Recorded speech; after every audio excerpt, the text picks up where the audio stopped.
മക്കൾ എന്നത് നമ്മുടെ ഒരു അനുഗ്രഹമാണ്. മക്കളുടെ വളർച്ചയിൽ പ്രധാനപ്പെട്ട ഒരു വളർച്ചയാണ് അവരുടെ പഠനത്തിലുള്ള പുരോഗതി. എന്നാൽ അതിലേറെ പ്രധാനപ്പെട്ടതും ശ്രദ്ധേയമായതും ഗൗരവമർഹിക്കുന്നതുമാണ് അവരുടെ സ്കില്ലുകൾ, കഴിവുകളിൽ അവർ വളരുക എന്നതാണ് ഏറ്റവും കൂടുതൽ പ്രധാനം. കഴിവുകൾ നേടിയെടുക്കാൻ പറ്റിയാൽ അവരുടെ ജീവിതത്തിലെ പോരായ്മകൾ പരിഹരിക്കാൻ അവർക്കെന്നും അവസരങ്ങളുണ്ടാകും. പഠനത്തെക്കാൾ ഉപരി അവരെ സ്കില്ലുകൾ ഡെവലപ്പ് ചെയ്യാൻ അവരെ പിന്തുണക്കേണ്ടത് അവരുടെ രക്ഷിതാക്കളായ നമ്മളാണ്. മറ്റേതൊരു തസ്തികയും ഒരു വിദ്യാർത്ഥിയുടെ ജീവിതത്തിൽ നിന്ന് നമുക്ക് അങ്ങോട്ടും ഇങ്ങോട്ടൊക്കെ മാറ്റം വരുത്താൻ പറ്റും. ഒരു അധ്യാപകനെ നമുക്ക് മാറ്റാൻ കഴിയും. അതുപോലെ മറ്റേതെങ്കിലും ഉദ്യോഗമുള്ളവരെയൊക്കെ മാറ്റാൻ പറ്റും. പകരം ഒരു മാതാവിന് പകരം മറ്റൊരു മാതാവിനെ ഇനി ഉണ്ടാക്കാൻ പറ്റില്ല. ഒരു പിതാവിന് പകരം മറ്റൊരു പിതാവിനെ ഉണ്ടാക്കാൻ പറ്റില്ല. അതുകൊണ്ട് തന്നെ നമ്മളിൽ വരുത്തേണ്ട മാറ്റങ്ങളും നമ്മളിൽ ഉണ്ടാകേണ്ട സവിശേഷതകളും മനസ്സിലാക്കുകയും അത് നമ്മുടെ ജീവിതത്തിലേക്ക് കൊണ്ടുവരികയും ചെയ്യുക എന്നത് ഒരു സ്ഥാപനത്തിൻ്റെ ഭാഗമായി നടക്കേണ്ട പ്രവർത്തനം തന്നെയാണ്. ഇവിടെ ചെറിയ മക്കളുടെ രക്ഷിതാക്കളുണ്ട്. അവർക്ക് തന്നെ ഈ മക്കളല്ലാത്ത മറ്റു മക്കളും ഉണ്ടാകുമല്ലോ. അതുകൊണ്ട് തന്നെ മക്കളോടുള്ള സമീപനങ്ങളെക്കുറിച്ച് കൃത്യമായി മനസ്സിലാക്കുക എന്നത് ഒരു കാര്യമാണ്.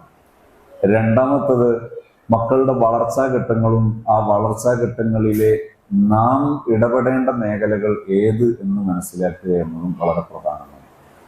ആ മേഖലയിലെ വളരെ പ്രധാനപ്പെട്ടതെന്ന് നാം കരുതുന്ന കുറച്ച് ഭാഗങ്ങൾ നമുക്കിന്ന് ഈ സെഷനിൽ സംസാരിക്കാം.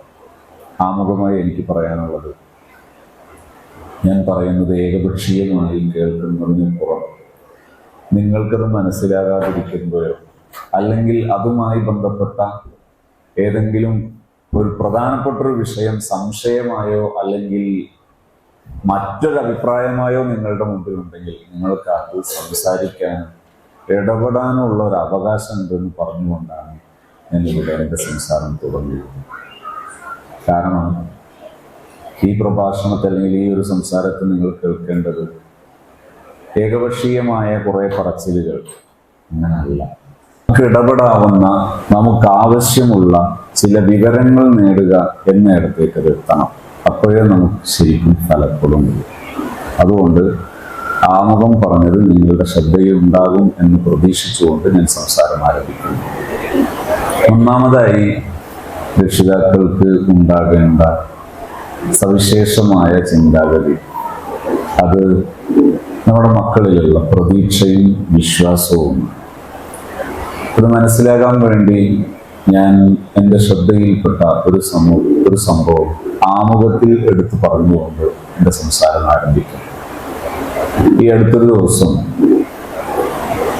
ഒരു പ്രഗത്ഭനായ ഒരു പണ്ഡിതൻ, അദ്ദേഹം അക്കാദമിക വിദ്യാഭ്യാസത്തിലും മോറൽ എഡ്യൂക്കേഷൻ, മതവിദ്യാഭ്യാസത്തിലും ഉന്നത നിലവാരം പുലർത്തുന്ന ധാരാളം വിദ്യാഭ്യാസ സ്ഥാപനങ്ങൾക്ക് കേരളത്തിലും പുറത്തും നേതൃത്വം നൽകുന്ന ഒരു സജീവ പ്രവർത്തകനാണ്, അല്ലെങ്കിൽ സജീവമായ ഒരു പണ്ഡിതനാണ്. അദ്ദേഹം ഒരു ദിവസം എന്നെ വിളിച്ചിട്ട് പറഞ്ഞു, ഞാൻ കേരളത്തിലേക്ക് വരുന്നുണ്ട്, എനിക്ക് നിങ്ങളൊന്ന് കാണണം, ഒന്ന് കൂടി സംസാരിക്കണം എന്ന് പറഞ്ഞു. ഞാൻ എന്താ വിഷയമെന്ന് ചോദിച്ചപ്പോൾ അദ്ദേഹം അത് നേരിൽ പറയാം എന്ന് പറഞ്ഞു. അദ്ദേഹത്തിന് ഞാൻ കോഴിക്കോട് വെച്ച് അദ്ദേഹത്തിൻ്റെ കൂടെ ഇരുന്നു. അദ്ദേഹം വരുന്നത് കൂടെ അദ്ദേഹത്തിൻ്റെ സഹോദരിയുടെ മകനുമുണ്ട്. ഈ മകൻ 9ാം ക്ലാസ്സിൽ പഠിക്കുന്ന വിദ്യാർത്ഥിയാണ്. ഒരു 15-16 വയസ്സെങ്കിലും ഉള്ളവനാണ്. ഈ മകന്റെ വിഷയവുമായി ബന്ധപ്പെട്ടാണ് അവർ കാണണമെന്ന് പറയുന്നത്. അദ്ദേഹം ഒരു 200-300 കിലോമീറ്ററെങ്കിലും സഞ്ചരിച്ചിട്ടാണ് അവിടത്തേക്ക് വരുന്നത്.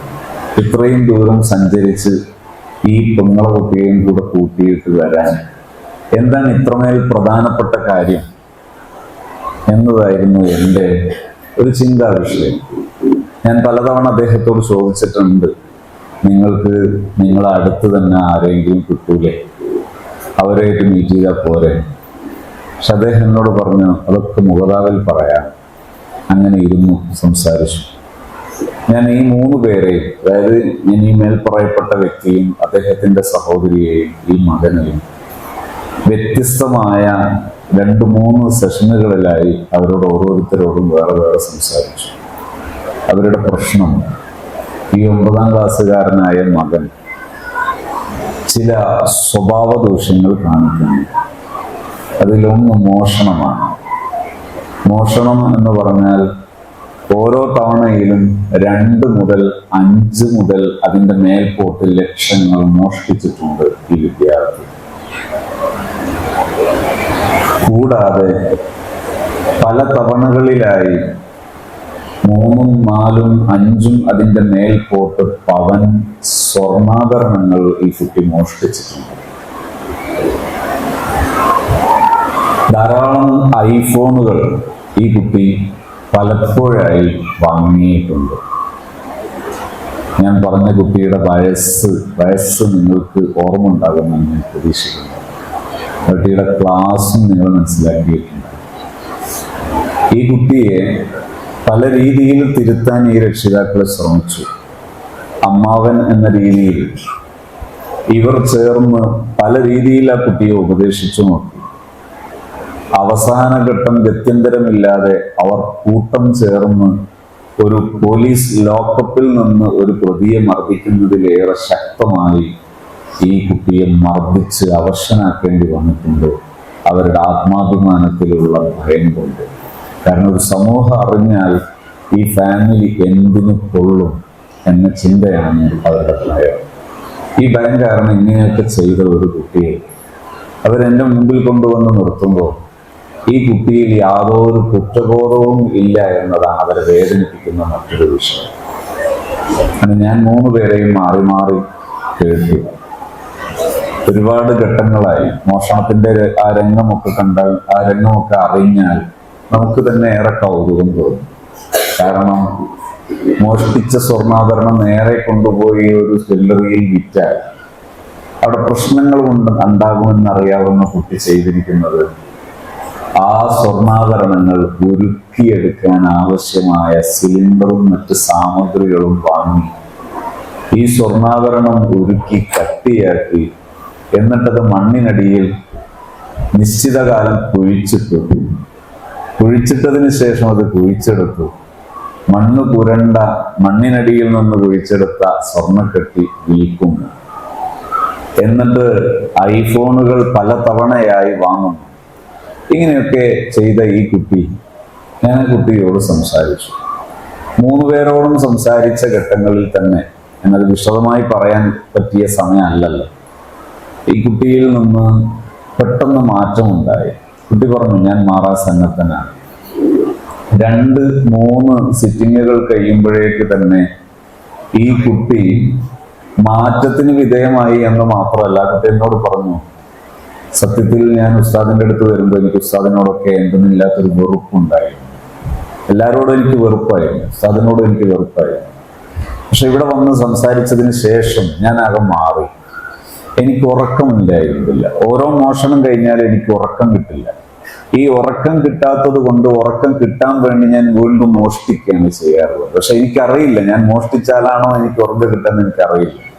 തല്ലെത്ര കിട്ടിയാലും എനിക്കത് ആ തല്ല് കിട്ടുമ്പോഴുള്ള വേദനയും പ്രയാസവും എന്നതിൽ കവിഞ്ഞ് എനിക്ക് എല്ലാറ്റിനോടൊരു മടുപ്പായിരുന്നു. അങ്ങനെ എന്നെ ഞെട്ടിച്ചിരിക്കുന്നൊരു വശം, ഈ ഇരിക്കുന്ന രക്ഷിതാക്കളോട് ഞാൻ സംസാരിക്കുമ്പോൾ അതിലുള്ളൊരു ഗുണപാഠം എന്താണെന്നറിയോ? 3 സിറ്റിങ്ങുകൾ, 3ഉം വ്യത്യസ്ത ഘട്ടങ്ങളിൽ വെച്ചാണ് ഞാൻ സിറ്റിംഗ് കൊടുക്കുന്നത്. ഒന്ന് കോഴിക്കോട് ടൗണിൽ വെച്ചാണ്, മറ്റൊന്ന് കാസർഗോഡ് വെച്ചാണ്, പിന്നൊന്ന് തിരൂരിൽ വെച്ചാണ്. ഈ 3 സിറ്റിങ്ങുകൾ കഴിയുമ്പോഴേക്ക് ഈ കുട്ടിയുടെ സ്വഭാവ ദൂഷ്യങ്ങളിൽ നിന്ന് മോചിതനായിട്ടുണ്ട്. പക്ഷേ കുട്ടി ഇങ്ങനെയൊക്കെ മോഷണക്കാരനാകാനുണ്ടായ കാരണം പാരൻസിന്റെ സമീപനത്തിലെ ചെറിയ അപാകതയാണ്. ഞാൻ പറയുമ്പോൾ നിങ്ങൾക്ക് എത്രമാത്രം ബോധ്യപ്പെടുമെന്ന് എനിക്ക് ആശങ്ക ഇല്ലാഞ്ഞിട്ടല്ല ഞാൻ പറയുന്നത്. പറയലല്ലാത്ത വഴി ഇല്ലാത്തത് കൊണ്ട് ഞാൻ ഇങ്ങനെ നിങ്ങളുടെ മുമ്പിൽ അവതരിപ്പിക്കുകയാണ്. 2 കേസും അതിന്റെ പരിഹാര സഞ്ചാര പദവും ഞാൻ നിങ്ങളുടെ മുമ്പിൽ പറയും. അത് പറഞ്ഞു തീരുമ്പോൾ നിങ്ങൾക്ക് മനസ്സിലാകും ഒരു കുട്ടിയോട് എങ്ങനെ സമീപിച്ചാലാണ് മാറ്റമുണ്ടാവുക. അത് പറഞ്ഞു തീരുന്നത് വരെ നിങ്ങൾ എൻ്റെ കൂടെ തന്നെ സഞ്ചരിക്കണം. വേറെ വീട്ടിൽ കൂടലിനോ സൽക്കാരത്തിനൊന്നും എൻ്റെ ഇടയിൽ പോയി വരരുത്. എനിക്ക് എൻ്റെ വീട്ടിൽ ആരുടെയും സപ്പോർട്ടില്ല. എൻ്റെ മാതാവിൻ്റെ സപ്പോർട്ട് എനിക്ക് കിട്ടാറില്ല. എൻ്റെ പിതാവിൻ്റെ സപ്പോർട്ട് എനിക്ക് കിട്ടാറില്ല. പിന്നെ ഇച്ചിരിയൊക്കെ സപ്പോർട്ട് കിട്ടിയത് പിതാവിൻ്റെതാണ്. പിതാവ് ഒരിക്കലും നാട്ടിലുണ്ടാകാറില്ല. ആകെ ഉണ്ടാകാറുള്ള രക്ഷിതാക്കൾ അമ്മാവന്മാരാണ്. അമ്മാവന്മാരുടെ ആകെയുള്ള ഉത്തരവാദിത്വവും പെരുമാറ്റ പ്രക്രിയയും എന്നെ വിചാരണ ചെയ്യുക, എൻ്റെ കുറ്റങ്ങൾ അന്വേഷിക്കുക, എൻ്റെ ഏതെങ്കിലും പ്രവർത്തനങ്ങളിൽ എന്തെങ്കിലും തരത്തിൽ കുറ്റമായി വ്യാഖ്യാനിക്കാൻ അവസരമുണ്ടെങ്കിൽ അത് കുറ്റമായി സ്ഥിരപ്പെടുത്തുക. ഇതൊക്കെയാണ് എൻ്റെ പിതാവിന്, എൻ്റെ രക്ഷിതാക്കൾക്ക് എന്നോടുള്ള സമീപനം. ആകെ എനിക്ക് ആശ്വാസം കിട്ടിയിരുന്നത്, അല്ലെങ്കിൽ എനിക്കൊരു അംഗീകാരം ഫീൽ ചെയ്തത്, ഞാൻ ഇത്തരം സംഗതികൾ ചെയ്യുമ്പോൾ എന്തൊക്കെയോ ചെയ്തു എന്ന തോന്നൽ. സഹപാഠികളുടെ മുമ്പിൽ ഞാൻ അത്യാവശ്യം ഈ ട്രാൻസാക്ഷനുകളൊക്കെ നടത്താനും കുട്ടികളുടെ മുമ്പിൽ ഒരു ഹീറോ ആകാൻ ആവശ്യമായ ഒരു സ്വന്തമായി മൊബൈൽ വാങ്ങുക, സ്വന്തമായി മൊബൈൽ കൈകാര്യം ചെയ്യുക, അത്തരം സംഗതികൾക്കൊക്കെ കഴിയുന്നവൻ എന്നൊരു തോന്നൽ ഉണ്ടാകുന്നത് ഞാൻ ഈ മോഷണം നടത്തിയിട്ട് മൊബൈൽ വാങ്ങുമ്പോഴും കുട്ടികളെയൊക്കെ സഹപാഠികളെയൊക്കെ കൂട്ടിയിട്ട് പോയിട്ട് അത്യാവശ്യം ഫുഡൊക്കെ പർച്ചേസ് ചെയ്ത് അവർക്കൊക്കെ കൊടുക്കുമ്പോഴും ഇടയ്ക്ക് കുറച്ച് ദൂരദിക്കുകളിലൊക്കെ ഒന്ന് പോയി യാത്ര ചെയ്ത് നല്ല ലാവിഷായിട്ട് അവർക്കൊക്കെ ഫുഡൊക്കെ വാങ്ങിച്ചു കൊടുത്തു. അങ്ങനെയൊക്കെ ചെയ്യുമ്പോഴാണ് എനിക്ക് ഞാനായിട്ട് ഫീൽ ചെയ്യുന്നത്. അപ്പോഴാണ് ഇതുകൊണ്ടാണ് ഞാൻ അങ്ങനെ ചെയ്തത്. ഞാൻ മാറാൻ സന്നദ്ധമാണ്, പക്ഷെ എനിക്കറിയില്ല എങ്ങനെ മാറണം. ഇതാണ് കുട്ടിയുടെ ഭാഷ്യം. ഞാൻ അടുത്ത ഒരു സംഭവം കൂടി പറയാം. ഇതൊക്കെ അടുത്തടുത്തുണ്ടായ സംഭവമാണ്. ഡിഗ്രിക്ക് പഠിക്കുന്ന റെസിഡൻഷ്യൽ സ്ഥാപനത്തിൽ പഠിക്കുന്ന ഒരു വിദ്യാർത്ഥി, ആ വിദ്യാർത്ഥിയുടെ സ്ഥാപനത്തിലെ പ്രധാന അധ്യാപകൻ എന്നെ വിളിക്കുന്നു. അദ്ദേഹം എന്നോട് ചോദിച്ചു, എനിക്കൊരു അത്യാവശ്യമായിട്ട് കാണാനുണ്ടായിരുന്നു. ഞാൻ ചോദിച്ചു, എന്താണ്, സബ്ജക്റ്റ് ഏതാണ്? അപ്പോൾ പറഞ്ഞൊരു കുട്ടിയാണ് വിഷയം. എന്താണ് കുട്ടിയുടെ പ്രശ്നം? ഡിഗ്രിയിൽ റെസിഡൻഷ്യൽ സ്ഥാപനത്തിൽ പഠിക്കുന്ന ഈ കുട്ടിക്ക് സ്ഥാപനത്തിൽ നിന്ന് ലീവിന്റെ സമയത്തും നാട്ടിൽ പോകണ്ട എന്ന് പറയുന്നു. എനിക്ക് വീട്ടിൽ പോകണ്ട, എനിക്ക് എൻ്റെ പാരൻസിനെ കാണേണ്ടതില്ല, പാരൻസിന്റെ കൂടെ എനിക്ക് സമയം ചെലവഴിക്കേണ്ടതില്ല, ഞാനൊരു വ്യക്തിയായി ജീവിച്ചോളൂ, എനിക്കാരും വേണ്ട. ഇതാണ് ഈ കുട്ടിയുടെ ഭാഷ്യം. ഈ പ്രധാന അധ്യാപകൻ വളരെ സൗമ്യ മനോഭാവനാണെന്നാണ് പ്രഥമ ദൃഷ്ടിയ എനിക്ക് മനസ്സിലായത്. അദ്ദേഹം ചോദിച്ചു നോക്കി, എന്താണ് നിന്റെ പ്രശ്നം? ഈ കുട്ടി പറയുന്നത് സെയിം. ഞാൻ പഠനം തുടങ്ങിയിട്ട് 10 വർഷത്തിന് മേലെയായി. ഈ പഠന കാലയളവിൽ എനിക്ക് എൻ്റെ പാരൻസിൽ നിന്ന് അനുഭവപ്പെട്ടത്, എന്നെ ആവശ്യമുള്ള, എന്നോട് താല്പര്യമുള്ള, എന്നെ ഇഷ്ടമുള്ള ഒരു പാരന്റിനെ എനിക്കറിയില്ല. എനിക്കറിയാവുന്ന പാരന്റ് എന്ന് പറയുന്നത് എൻ്റെ കുറ്റങ്ങൾ കണ്ടുപിടിക്കാനും എന്നെ ആക്ഷേപിക്കാനും എന്നെ കുറ്റപ്പെടുത്താനും എന്നോട് ദേഷ്യപ്പെടാനും ഇതിന് മാത്രം അറിയുന്നൊരു പാരന്റിനെ എനിക്കറിയുള്ളൂ. എന്നെ അംഗീകരിക്കാനോ എൻ്റെ ഇഷ്ടങ്ങൾക്ക് പരിഗണന നൽകാനോ എന്നെ ഞാനാക്കി വളർത്തണം എന്ന ചിന്തയുള്ള, എനിക്കൊരു സന്തോഷമോ സമാധാനമോ ഉണ്ടാകണോ ചിന്തയുള്ള അങ്ങനെ ഒരു പാരന്റിനെ എനിക്കറിയില്ല. ഇങ്ങനെ ദൈർഘ്യമേറിയ കാലയളവ് ഞാൻ ആയി തീർന്നത് കൊണ്ട് എനിക്ക് അങ്ങനെ ഒരു പാരന്റിന് ആവശ്യമില്ല എന്ന് പറയുന്നു. ഈ അധ്യാപകൻ കുട്ടിയോട് പല രീതിയിൽ സംസാരിച്ചു നോക്കി. സംസാരങ്ങളെല്ലാം പരാജയപ്പെട്ടപ്പോഴാണ് അദ്ദേഹം എന്നെ വിളിക്കുന്നത്. ഞാൻ അദ്ദേഹത്തോട് എൻ്റെ ഒരു മലപ്പുറത്തുള്ള സെന്ററിൽ, ഹാപ്പി സോണിൻ്റെ ഒരു ട്രെയിനിങ് സെന്ററിൽ വരാൻ പറഞ്ഞു. അദ്ദേഹം ഈ കുട്ടിയെ കൂട്ടി അതിരാവിലെ 6:30 മണിക്ക് വന്നു. ഞാൻ ഈ കുട്ടിയുടെ കൂടെ ഡിഗ്രി പഠിക്കുന്ന കുട്ടിയാണ്. കുട്ടിയോട് ഞാൻ ചോദിച്ചു, എന്താണ്, വല്ല വിശേഷങ്ങളും പറയാനുണ്ട്? ഉസ്താദ് നിന്നെക്കുറിച്ച്, നിന്റെ ഗുരുനാഥൻ നിന്നെക്കുറിച്ച് ചില സൂചനകൾ എന്നോട് പറഞ്ഞിട്ടുണ്ടായിരുന്നു. പക്ഷേ അത് നീ തന്നെ സംസാരിക്കുമ്പോഴാണ് എനിക്ക് നിന്നെ സഹായിക്കാൻ പറ്റുക. അപ്പൊ ഈ കുട്ടി എന്നോട് പറഞ്ഞു, ആദ്യം കുറേ സമയം സംസാരിക്കാൻ പ്രയാസപ്പെട്ടു, എവിടെ തുടങ്ങണം എവിടെ അവസാനിപ്പിക്കണമെന്ന് അറിയില്ല എന്ന് പറഞ്ഞു. അവസാനം ഞാൻ ആ കുട്ടിയോട് പറഞ്ഞു, മോനെ, ജീവിക്കുന്ന കാലത്ത് സന്തോഷത്തോടെയും സമാധാനത്തോടെയും ജീവിക്കണം. അതിന് തടസ്സമുള്ള വിഷയങ്ങളുണ്ടെങ്കിൽ അത് പരിഹരിക്കണം. ജീവിതം വിലപ്പെട്ടതാണ്. അതുകൊണ്ട് നീ അതിന് സന്നദ്ധമാണെങ്കിൽ ഞാൻ നിന്നെ സഹായിക്കാം. അപ്പൊ ഈ കുട്ടി ആദ്യം സൗമ്യമായി ചിരിച്ചിരുന്നെങ്കിലും ഏതാനും സമയങ്ങൾ കൊണ്ട്, നിമിഷങ്ങൾ കൊണ്ട് കുട്ടി കരയാൻ തുടങ്ങി. കരയാൻ തുടങ്ങി എന്ന് പറഞ്ഞാൽ, എൻ്റെ മുമ്പിൽ ഇട്ടിരിക്കുന്ന മേശയുടെ മുകളിൽ തല തട്ടിച്ചു വെച്ച്, എൻ്റെ മുഖം ഞാൻ കാണാതിരിക്കാൻ വേണ്ടി താഴ്ത്തി വെച്ച്, കണ്ണിലൂടെ കവിളിലൂടെ ഷർട്ടിലേക്ക് ഒഴുകി ഒഴുകി ഒഴുകിക്കൊണ്ടേയിരിക്കുന്ന ആ കണ്ണുനീരുകൾ ഞാൻ കാണാതിരിക്കാൻ വേണ്ടി കുട്ടി തല ഈ മേശയുടെ മുകളിൽ വെച്ച് കുറെ കരഞ്ഞു.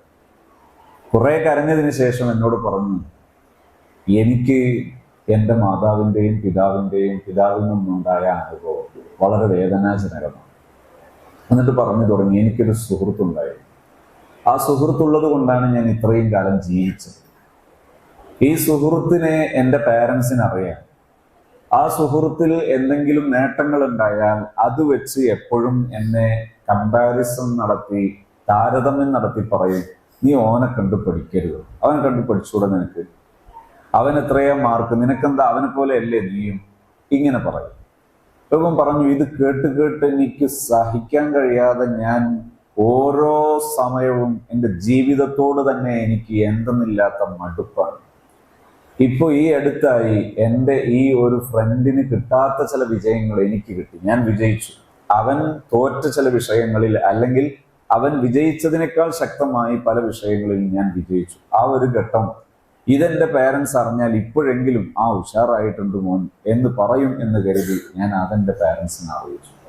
ആ സമയത്ത് എൻ്റെ പേരന്റ് പറഞ്ഞത്, നീ അങ്ങനെ അഹങ്കരിക്കൊന്നും വേണ്ട, അവൻ ഇനിയും ഉഷാറാകും, അപ്പൊ നീ താഴോട്ട് പോകും. ഇതാണ് അപ്പോഴും പറഞ്ഞത്. അതോടുകൂടെ ഇനിയൊരു പാരന്റ് എനിക്ക് എന്തിനാണ് എന്ന് എനിക്ക് തോന്നിപ്പോയി. ഈ കുട്ടിയുടെ അടുത്ത വാക്കുകൾ, എനിക്ക് ക്യാഷ് തരും, ക്യാഷിനേക്കാൾ എനിക്ക് എത്രയോ മടങ്ങ് വലുതാണ് എൻ്റെ ആത്മാഭിമാനം. ഞാൻ എൻ്റെ വീട്ടിൽ നിന്ന് സ്ഥാപനത്തിലേക്ക് ഇറങ്ങുമ്പോൾ പല തവണ ഞാൻ പരിശോധിച്ചു, എൻ്റെ പിതാവിന് എൻ്റെ കൂടെ ഒരു 2 കിലോമീറ്റർ മെയിൻ റോഡ് വരെ എന്നെ ഒന്ന് പിക്കപ്പ് ചെയ്യാനുള്ള താല്പര്യമുണ്ടോ? പല തവണ ഞാൻ പരിശോധിച്ചപ്പോഴും എന്നെ പിക്കപ്പ് ചെയ്യാനുള്ളൊരു താല്പര്യം എൻ്റെ പിതാവിന് ഞാൻ കണ്ടില്ല. പകരം ആ പിതാവിന് അയൽവാസിയായ അല്ലെങ്കിൽ എൻ്റെ തന്നെ സുഹൃത്തായ മറ്റേതെങ്കിലും ഒരാൾക്ക് പിക്കപ്പ് കൊടുക്കാൻ എന്തൊരു ആവേശമാണെന്നറിയാം. പലപ്പോഴും അതിരാവിലെ എന്നെ പിക്കപ്പ് ചെയ്യാനുള്ള തടസ്സം അദ്ദേഹത്തിന്റെ ജമാഅത്താണ് എന്ന് പറഞ്ഞപ്പോൾ ആ ജമാഅത്തിന് തടസ്സമാകാത്ത വിധം ഞാൻ കാലേ കൂട്ടി എഴുന്നേറ്റിട്ട് നോക്കി എൻ്റെ പിതാവ് എന്നെ പിക്കപ്പ് ചെയ്യുന്നു. അപ്പോഴും പല കാരണങ്ങൾ പറഞ്ഞു, രാവിലെ നടക്കുന്നത് നല്ലതാണ് എന്നും മറ്റൊക്കെ പറഞ്ഞു എന്നെ വിട്ടു. അതിനുശേഷം ഞാൻ ആ ബാബും ആ ഒരു അധ്യായവും എൻ്റെ മനസ്സിൽ നിന്ന് വെട്ടി മുറിച്ചു. എനിക്ക് അങ്ങനെ ഒരു പാരന്റ് വേണ്ട എന്ന് ഞാൻ തീരുമാനിച്ചു. അതിനിടയിൽ ഈ അടുത്തൊരു ദിവസം എന്നെ ഇറക്കിത്തരാം, ഞാൻ എൻ്റെ വീട്ടിൽ നിന്ന് 2-3 കിലോമീറ്റർ, ഞാൻ സാധാരണ ഇത്രയും കാലം നടന്നു പോയിരുന്ന ആ കിലോമീറ്ററുകൾ പിക്കപ്പ് ചെയ്ത് തരാമെന്ന് പറഞ്ഞപ്പോൾ ഞാൻ എൻ്റെ പിതാവിനോട് പറഞ്ഞു, വേണ്ട, ഞാൻ നടന്നു പോയിക്കോളും, എനിക്കതാണ് ഇഷ്ടം എന്ന് പറഞ്ഞു. കാരണം എനിക്ക് എൻ്റെ പിതാവിനെ, എൻ്റെ മാതാവിനെ മടുത്തിട്ടുണ്ടായത്. ഈ കുട്ടിയുടെ അടുത്ത വാക്കുകൾ, വീട്ടിൽ പലപ്പോഴായി ഞാൻ പലതരം ഹെൽപ്പുകൾ ചെയ്തു നോക്കി. എൻ്റെ വീട്ടിൽ പല ഹെൽപ്പുകളും ചെയ്തു നോക്കിയിട്ട് ഒരു സന്തോഷമുള്ളൊരു വാക്ക് പറയുന്നതിന് പകരം അപ്പോഴും അവരുടെ വാക്ക്, നിനക്കെന്താ എപ്പോഴും ഇങ്ങനെയൊക്കെ ചെയ്താൽ എന്നാണ് അപ്പോഴും ഈ പാരൻസിന്റെ വാക്ക്.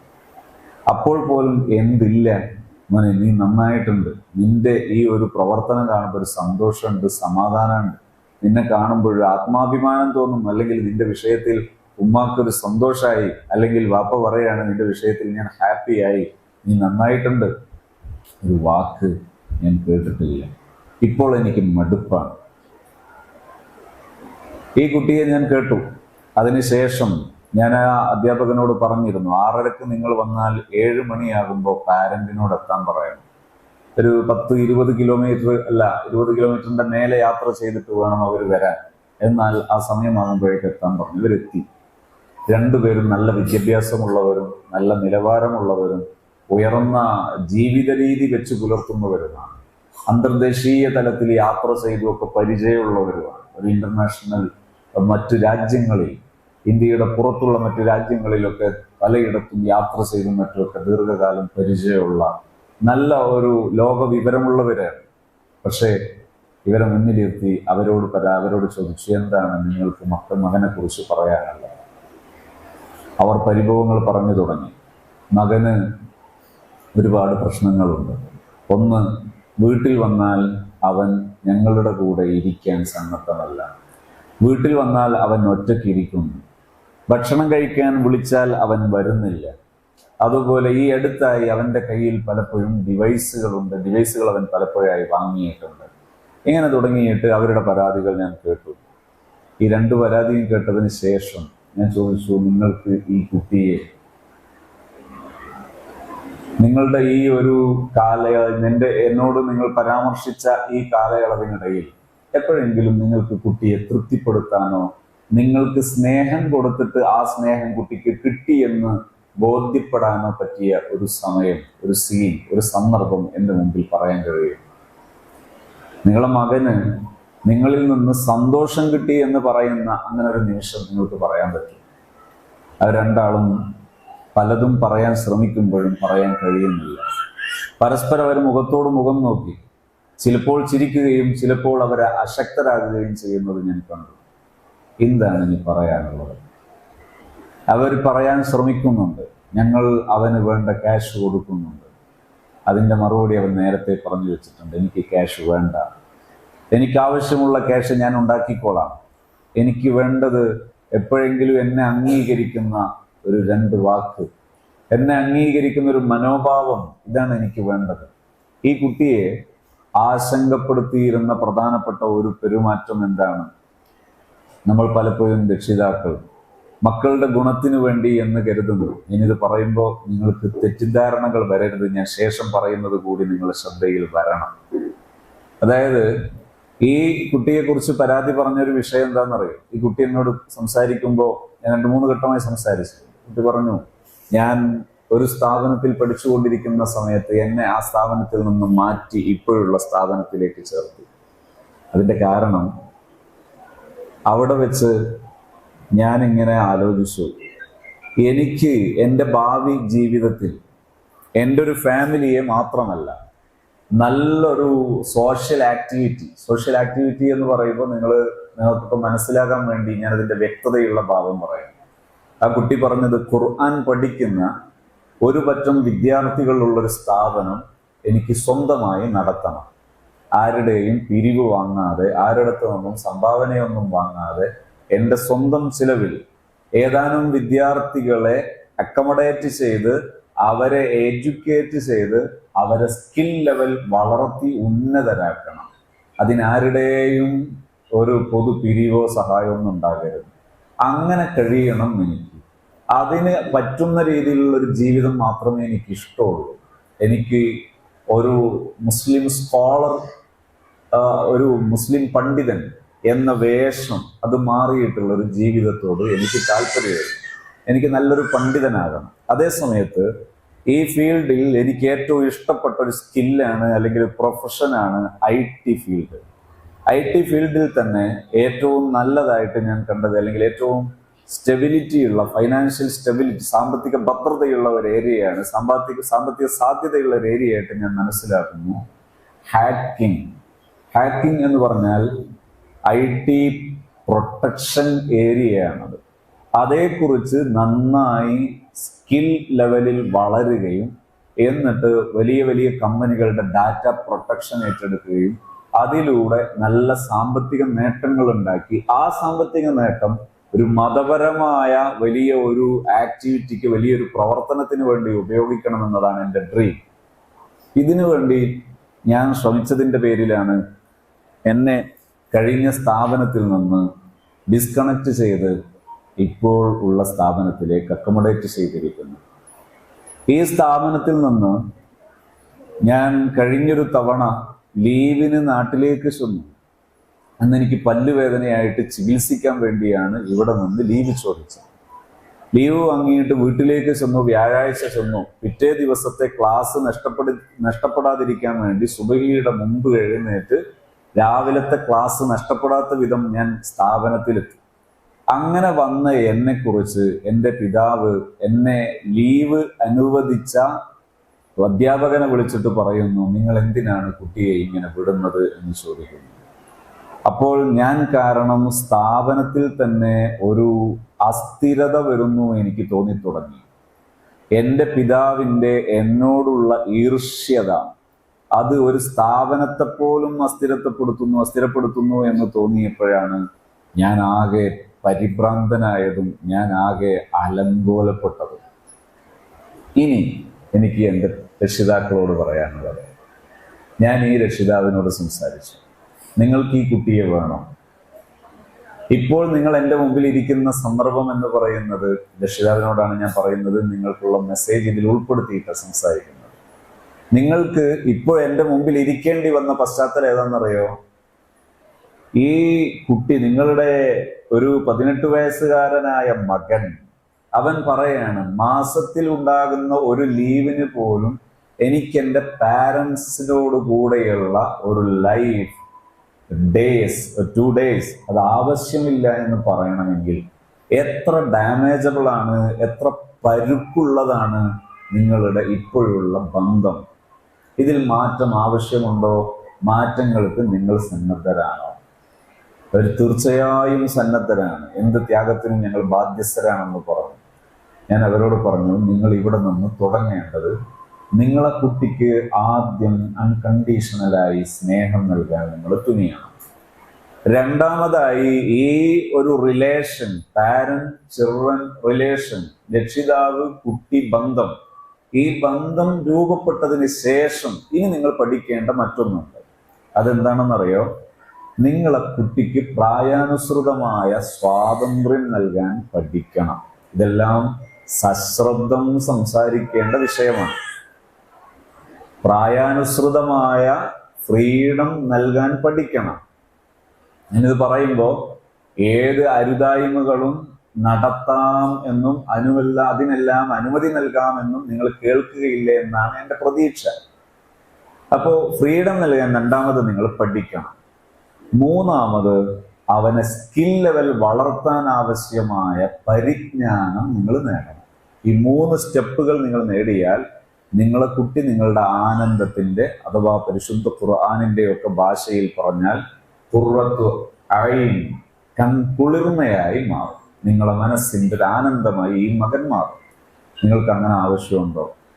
ആദ്യം ചെയ്യേണ്ടത്, ഇത്രയും കാലയളവിനിടയിൽ നിങ്ങൾ കുഞ്ഞിന് നൽകേണ്ടിയിരുന്ന, മകന് നൽകേണ്ടിയിരുന്ന ഒരു സ്നേഹമോ പരിഗണനയോ നൽകുന്നിടത്ത് പരാജയപ്പെട്ടതിൽ ജസ്റ്റ് നിങ്ങളുടെ മകനോടൊരു സോറി പറയാനുള്ള ഒരു മനോഭാവം നിങ്ങൾക്കുണ്ടോ? ഞാൻ പറയുമ്പോൾ പലതരം അഭിപ്രായങ്ങൾ പലരുടെയും മനസ്സിൽ വരാൻ ചാൻസ് ഉണ്ട്. സോറി എന്ന് പറഞ്ഞാൽ അതിൻ്റെ അർത്ഥം ഒരാൾ ചെറുതാകുന്നു എന്നല്ല, ഒരാൾ വലുതാകുന്നു എന്നാണ് അർത്ഥം. സോറി പറയുന്ന സംസ്കാരം എന്ന് പറയുന്നത് ഒരു സമുന്നത സംസ്കാരമാണ്. അത് വലിയവരാണത് സ്വീകരിക്കേണ്ടത്. ഇവിടെ ഒരു കുട്ടിയിൽ നിന്ന് തെറ്റുകൾ ഉണ്ടായാൽ അത് തിരുത്തിക്കരുത് എന്ന് മനസ്സിലാക്കരുത്. കുട്ടിയുടെ തെറ്റുകൾ തിരുത്തിക്കണം, പക്ഷേ ആദ്യം നമ്മൾ മാതൃകയാകണം. എന്നിട്ടാണ് കുട്ടിയെ കൊണ്ട് തെറ്റുകൾ തിരുത്തിക്കേണ്ടത്. ഇപ്പൊ ഈ കുട്ടി, ഞാൻ ചോദിച്ചു, നിങ്ങൾക്ക് 2 പേർക്കും എൻ്റെ ഫ്രണ്ടിൽ വെച്ച്, എൻ്റെ മുമ്പിൽ വെച്ച് ഈ കുട്ടി മകനോട് ഒന്ന് സലാം പറഞ്ഞ് ഹഗ് ചെയ്ത്, സോറി മോനെ, ഇനി എപ്പോഴും നിനക്ക് സ്നേഹം തരാൻ ഞങ്ങൾ 2 പേരും എപ്പോഴും റെഡി ആയിരിക്കും എന്ന് പറയാൻ നിങ്ങൾക്ക് പറ്റുമോ? അൺകണ്ടീഷണലായി പറയാൻ പറ്റും? അവർ പറഞ്ഞു, ഞങ്ങൾ റെഡിയാണ്. ഈ മകനോട് ഞാൻ ചോദിച്ചു, തിരിച്ച് നിനക്ക് ഇതുപോലെ പറയാൻ പറ്റുമോ? 2 ആളെയും സെപ്പറേറ്റഡ് ആയിട്ടാണ് ചോദിക്കുന്നത്. മകൻ പറഞ്ഞു, ഞാൻ എന്തിനും റെഡിയാണ്. എനിക്കൊരു ഉപകാരവും വേണ്ട, ഇനി സ്നേഹവും വേണ്ട, എന്നെ ഉപദ്രവിക്കാതിരുന്നാൽ മാത്രം മതി, ഞാൻ എന്തും ചെയ്യാൻ റെഡിയാണ്. ഇവിടെ നമ്മുടെ മക്കളുടെ വിഷയത്തിൽ നമുക്ക് അബദ്ധം പറ്റുന്നത് എവിടെയാണെന്നറിയോ? അനാവശ്യമായ ചില പിടിവാശികൾ നമ്മൾ അറിയാതെ നടത്തുന്നു എന്നതാണ്. ഒന്ന്, ഞാൻ ഇങ്ങനെ സംസാരിച്ചപ്പോൾ തൃശ്ശൂർ ജില്ലയിലെ ഒരുമനയൂർ എന്നാണ് ആ സ്ഥലത്തിന്റെ പേരെന്നാണ് എൻ്റെ ഓർമ്മ. അവിടെ വെച്ച് ഇത്തരം ഒരു ടോക്കിങ് കഴിഞ്ഞിട്ട്, ഇത്തരം സംസാരം കഴിഞ്ഞിട്ട് ഇടപെടാൻ രക്ഷിതാക്കൾക്ക് അനുമതി കൊടുത്തപ്പോൾ വളരെ എഡ്യൂക്കേറ്റഡ് ആയ ഒരു രക്ഷിതാവ് എനിക്കൊരു ലെറ്റർ എഴുതി, അവിടെ വെച്ച് ഒരു എഴുത്ത് എഴുതി. ആ എഴുത്തിന്റെ രത്നച്ചുരുക്കം ഇങ്ങനെയാണ്: നിങ്ങൾ സംസാരിച്ചതുപോലെ ഈ സദസ്സിലുള്ള രക്ഷിതാക്കളിൽ ഭൂരിപക്ഷവും എഡ്യൂക്കേറ്റഡ് ആണ്, പഴയതുപോലെയല്ല, പെരുമാറ്റങ്ങളിലൊക്കെ കുറച്ചുകൂടി സ്നേഹപൂർവ്വം പെരുമാറുന്നവരാണ്, എന്നിട്ടും മക്കള് ദുഷിച്ചു പോകുന്നത് ധാരാളമാണല്ലോ, ഇതിനെന്തെങ്കിലും സൊല്യൂഷൻ ഉണ്ടോ എന്നാണ് ആ രക്ഷിതാവിന്റെ ചോദ്യം. ഇവിടെ ഞാൻ ഏറ്റവും കൂടുതൽ അഡീഷണലായി സെക്കൻഡറി ഫോമിൽ അഥവാ രണ്ടാം ഘട്ടമായി പറഞ്ഞിരിക്കണമെന്ന് ചിന്തിക്കുന്ന ഒരു പ്രധാന പോയിന്റാണ് സ്നേഹം എന്ന് പറഞ്ഞാൽ. ചിലരൊക്കെ കരുതുന്നത് പറയുന്നതെല്ലാം അനുവദിക്കലാണ് സ്നേഹമെന്നാണ്. ഈ രക്ഷിതാവിന് അയാളുടെ ജീവിത നിലവാരം, ഒരു വീട്ടു ചെലവിന് ഓരോ മാസവും 10,000 രൂപ ചിലവുണ്ട്. അയാൾക്ക് ഒരു 5,000 രൂപ കഷ്ടിച്ചേ വരുമാനമുള്ളൂ. അങ്ങനെയുള്ള രക്ഷിതാവ് പലപ്പോഴും പലരിൽ നിന്ന് കടം വാങ്ങിയിട്ടാണ് നിത്യചെലവുകൾ നിർവഹിച്ചു പോരുന്നത്. ആ രക്ഷിതാവിനോട് കുഞ്ഞ് പറയുന്നു, മകൾ പറയുന്നു, മകൻ പറയുന്നു, എനിക്ക് സൈക്കിള് വേണം. സൈക്കിൾ ഏത് വേണം? ഗിയറുള്ള സൈക്കിൾ വേണം. വില ചോദിച്ചു നോക്കുമ്പോൾ 23,000 കാരണം ആ കുട്ടിയുടെ ഫ്രണ്ടിന് അങ്ങനത്തെ സൈക്കിളാണുള്ളത്. അപ്പൊ ഈ രക്ഷിതാവിന്റെ ദുരഭിമാനം അസഹനീയമായതുകൊണ്ട് ഈ കടങ്ങൾക്ക് പുറമെ വീണ്ടും കടമെടുത്തോ ലോൺ എടുത്തോ ഈ 2 വീലർ വാങ്ങിച്ചു കൊടുക്കുന്നു രക്ഷിതാവ്. എന്തേ കാരണം? ദുരഭിമാനം. എൻ്റെ കുട്ടിയുടെ ആശ ഞാനല്ലേ നിർവഹിച്ചു കൊടുക്കേണ്ടത്, അത് ഞാൻ ചെയ്യണ്ടേ? ഇത് സ്നേഹമല്ല. കുട്ടിയോട് ലൈഫ് തുറന്ന് പങ്കുവെക്കുന്നതോടൊപ്പം അവരോട് നമ്മുടെ ജീവിത സാഹചര്യങ്ങളെ കുറിച്ച് വൈകാരികമല്ലാതെ തുറന്ന് സംസാരിക്കണം. ഒന്നുകൂടി അത് മനസ്സിലാകണമെങ്കിൽ ഇങ്ങനെ പറഞ്ഞാൽ അത് നന്നാകാന്ന് എനിക്ക് തോന്നുന്നു. മോൻ പറയാണ്, 5ാം ക്ലാസ്സുകാരനായ 10 വയസ്സുകാരനായ മോൻ ബാപ്പയോട് പറയാണ്, അച്ഛനോട് പറയാണ്, എനിക്ക് സൈക്കിള് വേണം. ഏത് സൈക്കിൾ വേണം? എൻ്റെ ഫ്രണ്ട് ഇവനില്ലേ, അവന്റെ ആ സൈക്കിൾ പോലുള്ള സൈക്കിൾ വേണമെന്ന് പറയും. ഒരു തവണ പറഞ്ഞു, രണ്ടാമത്തെ തവണ പറഞ്ഞു, പല തവണ പറഞ്ഞു. പിന്നെ ഈ മോനോട് എന്തെങ്കിലും ഒരു സാധനം വാങ്ങിച്ചു കൊണ്ടുപോകാന്ന് പറയുമ്പോൾ ഈ മോൻ പറയാൻ, നിങ്ങൾ സൈക്കിൾ വാങ്ങിച്ചു തന്നിട്ടില്ലല്ലോ. പിന്നെ എപ്പോഴെങ്കിലും വേറൊരു സാധനം ചെയ്യാൻ പറയുമ്പോൾ പറയാൻ, നിങ്ങൾ സൈക്കിൾ വാങ്ങിച്ചു തന്നിട്ടില്ലല്ലോ. ഇങ്ങനെ പറയുന്ന ഒരു പശ്ചാത്തലം എത്തുമ്പോൾ എങ്ങനെയാണ് ഒരു രക്ഷിതാവ് പ്രതികരിക്കേണ്ടത്? ഈ രക്ഷിതാവ് മോനോട് പറയണം, മോമ്പാ നിന്നോട് ഞാനൊരു കാര്യം പറയണം. നിനക്ക് ഞാനീ പറയുന്നത്, ഞാനിപ്പോൾ അരമണിക്കൂർ സംസാരിക്കുമ്പോൾ അരമണിക്കൂർ സംസാരിക്കുകയും ചെയ്യരുത്. എത്ര സെന്റൻസ് ചുരുങ്ങാമോ അത്രയും ചുരുങ്ങണം. ആ മോനോട് പറയേണ്ടത്, മോനെ നിനക്ക് സൈക്കിൾ വാങ്ങിച്ചു തരാൻ എനിക്കിഷ്ടമാണ്. 1, ഒരു സെന്റൻസ്, ഒരു ജുംല, ഒരു വാക്യം. 2, ഇപ്പോൾ എൻ്റെ സാമ്പത്തിക സ്ഥിതി അതിനനുയോജ്യമല്ല. 2ാമത്തെ സെന്റൻസ്. 3ാമത്തത്, അതുകൊണ്ട് നിനക്ക് ഞാൻ ഇപ്പോൾ അത് വാങ്ങിച്ചു തരില്ല. മോൻ എൻ്റെ കൂടെ നല്ല മോനായി ജീവിക്കണം എന്ന് പറയുന്നു. 4 സെന്റൻസ് കൊണ്ട് അവനോട് പറയാനുള്ള കാര്യങ്ങളൊക്കെ കംപ്ലീറ്റഡ് ആണ്. ഈ രീതിയിൽ മോനോട് കമ്മ്യൂണിക്കേറ്റ് ചെയ്യാൻ ഈ രക്ഷിതാവിനെ പറ്റിയാൽ, അത് പറയുമ്പോൾ ശ്രദ്ധിക്കേണ്ടത്, നിങ്ങളെ മനസ്സിൽ ചിലരൊക്കെ ഉള്ളവരുണ്ടാവും. അത് പല രക്ഷിതാക്കളുടെയും മുഖത്ത് ഈ പറയുമ്പോൾ ഉണ്ടാകുന്ന ഒരു എക്സ്പ്രഷൻ മിന്നി മറിയുന്നത് കാണാം. സത്യത്തിൽ ഇത് പറയുമ്പോൾ അടുത്തൊരു മറുപടി ഉണ്ടാവും, അങ്ങനെ കേൾക്കുന്ന മോനല്ല, നിങ്ങൾക്ക് എൻ്റെ മോനെ അറിഞ്ഞുകൂടാത്തത് കൊണ്ടാണ് എന്ന് പറയുന്നവരുണ്ടാവും. അവിടെ നിങ്ങൾ പറഞ്ഞാൽ ആ പറയുന്ന സ്പോട്ടിൽ ഒരുപക്ഷെ ഈ കുട്ടി നിങ്ങളെ അനുസരിച്ചിട്ടില്ലെങ്കിൽ പോലും ആ കുട്ടിയുടെ അടുത്ത സമയങ്ങളിൽ ആ കുട്ടിയിൽ മാറ്റങ്ങളുണ്ടാകും.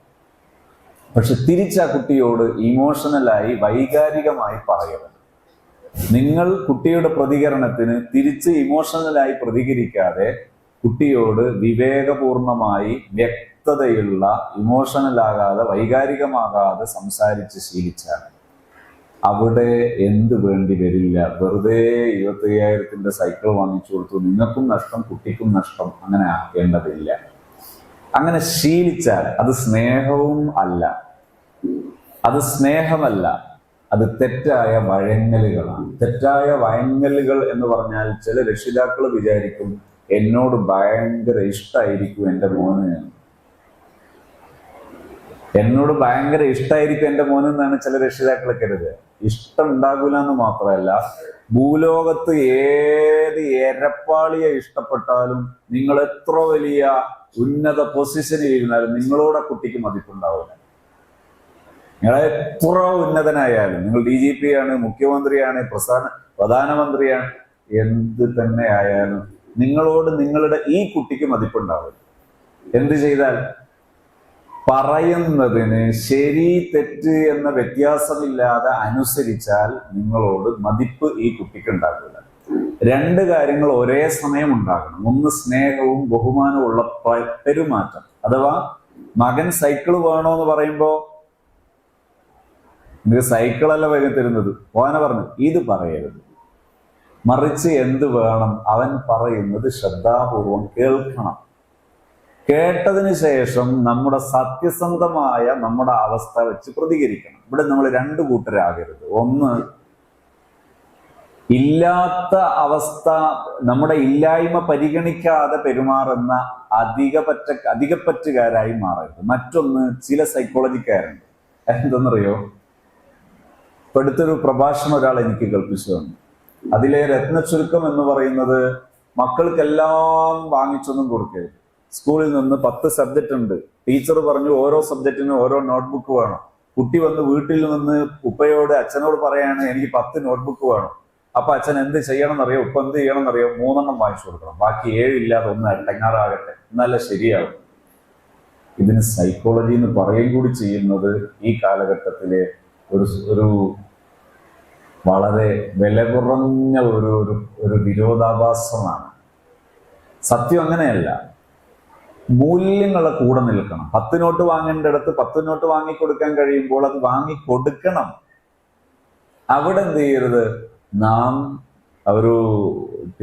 അനാവശ്യമായ പിശുക്ക് കാണിക്കരുത്. എന്നാൽ ചില രക്ഷിതാക്കളെങ്കിലും 10 നോട്ടൊക്കെ വാങ്ങിച്ചു കൊടുക്കും, പക്ഷേ 3 തവണ പറയും നിനക്ക് നോട്ടൊന്നും വാങ്ങിച്ച് തരരുത്. അങ്ങനെ, അതായത് ഒരു ഉപകാരം ചെയ്യുന്നുണ്ടെങ്കിൽ 4 കുത്തും കൂടെ കൊടുക്കും പുറത്ത്, പിന്നെ ആ ഉപകാരത്തിന് ഒരു അർത്ഥവും ഇല്ല. അങ്ങനെ ചെയ്യരുത്. അത് നല്ല നിലവാരത്തിൽ കൊടുക്കണം.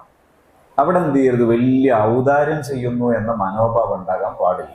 അതൊരു വളരെ മോശം ഏർപ്പാടാണ്. മക്കൾ എന്ന് പറയുന്നത് നമ്മുടെ ഒരു ട്രസ്റ്റ്ഫുൾ ആയിട്ടുള്ള, അമാനത്തായിട്ടുള്ള, അള്ളാഹു നമ്മളെ ഏൽപ്പിച്ച ഒരു ഉത്തരവാദിത്തമാണ്, അമാനത്താണ്, ഒരു ട്രസ്റ്റ്ഫുൾ ഏരിയയാണ് നമ്മുടെ ലൈഫിൽ നമ്മുടെ മക്കൾ. ആ മക്കൾക്ക് നമ്മൾ കൊടുക്കേണ്ടതൊക്കെ കൊടുക്കണം. അത് ഔദാര്യമാണ് എന്ന ചിന്ത ഉപേക്ഷിക്കണം.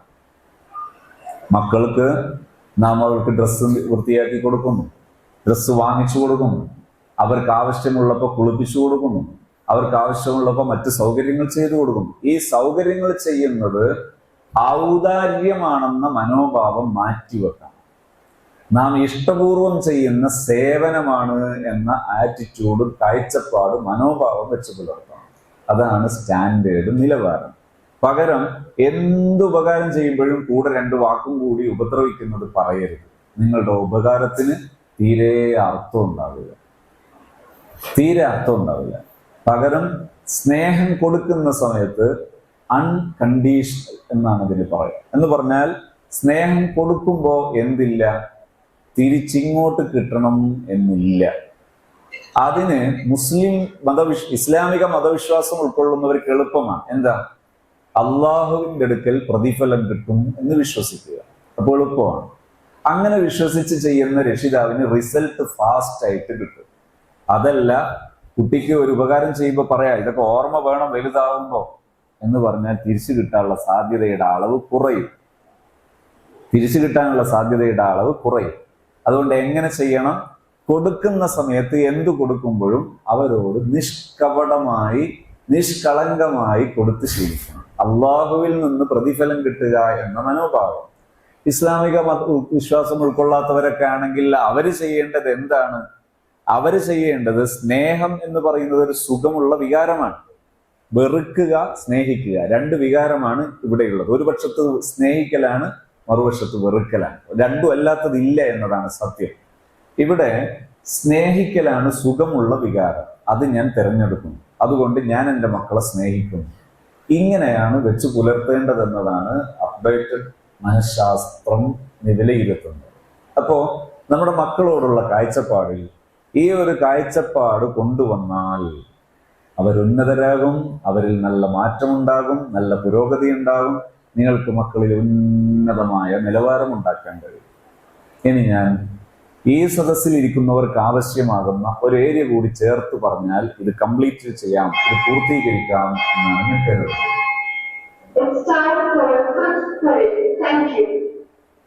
അതിൽ ചെയ്യേണ്ടത് ഒന്ന്, നമ്മുടെ മക്കൾക്ക് നമ്മുടെ പെരുമാറ്റങ്ങൾ സുഖമുള്ളതാകാൻ, സന്തോഷമുള്ളതാകാൻ എന്ത് ചെയ്യണം? നമ്മുടെ മക്കൾക്ക് നമ്മുടെ പെരുമാറ്റം സുഖമുള്ളതാകാൻ, സന്തോഷമുള്ളതാകാൻ എന്ത് ചെയ്യണം?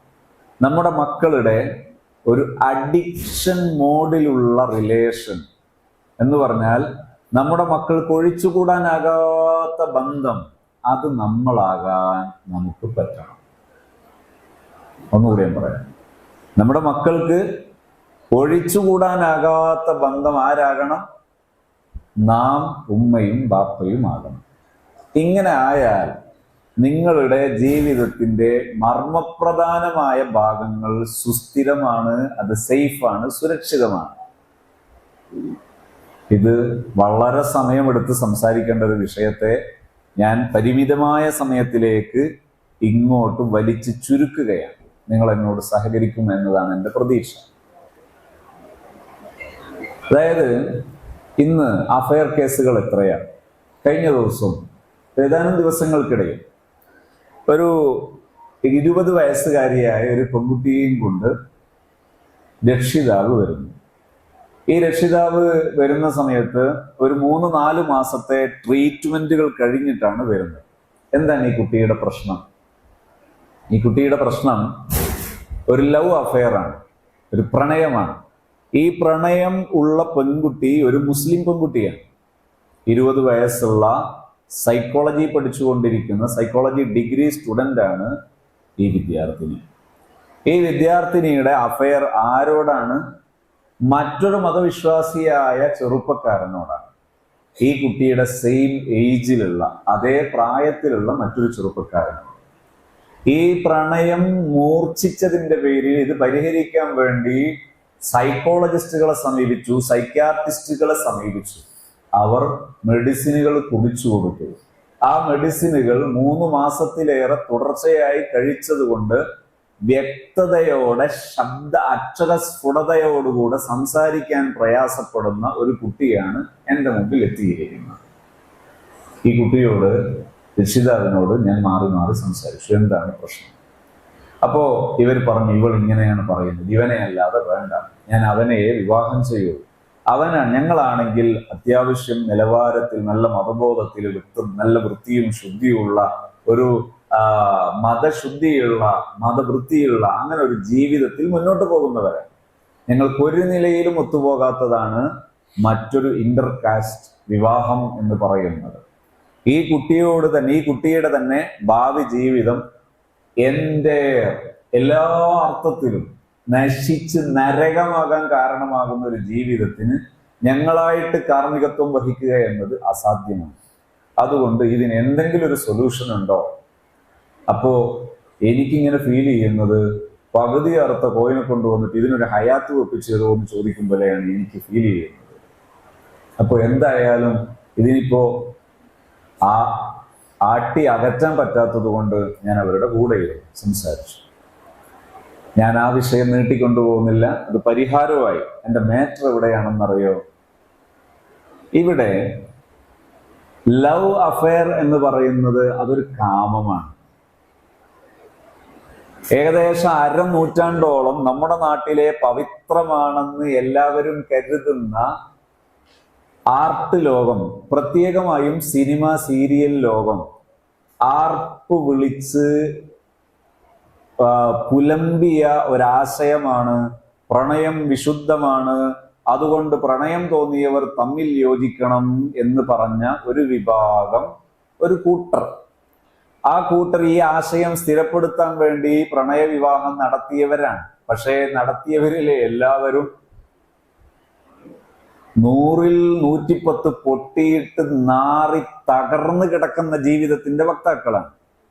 അവരാണ് പ്രണയം പവിത്രമാണ് എന്ന് പറയുന്നത്. സത്യം പറയുകയാണെങ്കിൽ പ്രണയം എന്നത് ലൈംഗികതയാണ്, സെക്സ് ആണ്. പക്ഷെ സെക്സിനെ മറച്ചു വെച്ചതിന്റെ പേരിൽ സംഭവിക്കുന്ന ഒരു ഭീകരമായ ഒരു അറുവഷളൻ പരാജയമാണ് സത്യം പറയുകയാണെങ്കിൽ എന്ത് ലവ് അഫെയർ, പ്രണയം എന്ന് പറയുന്നത്. ഇവിടെ ഞാൻ അത് വിശദീകരിക്കുന്ന സെഷൻ അല്ലാത്തത് കൊണ്ട് ഞാൻ ഉദ്ദേശിച്ച പാർട്ടിലേക്ക് തിരിച്ചു വരികയാണ്.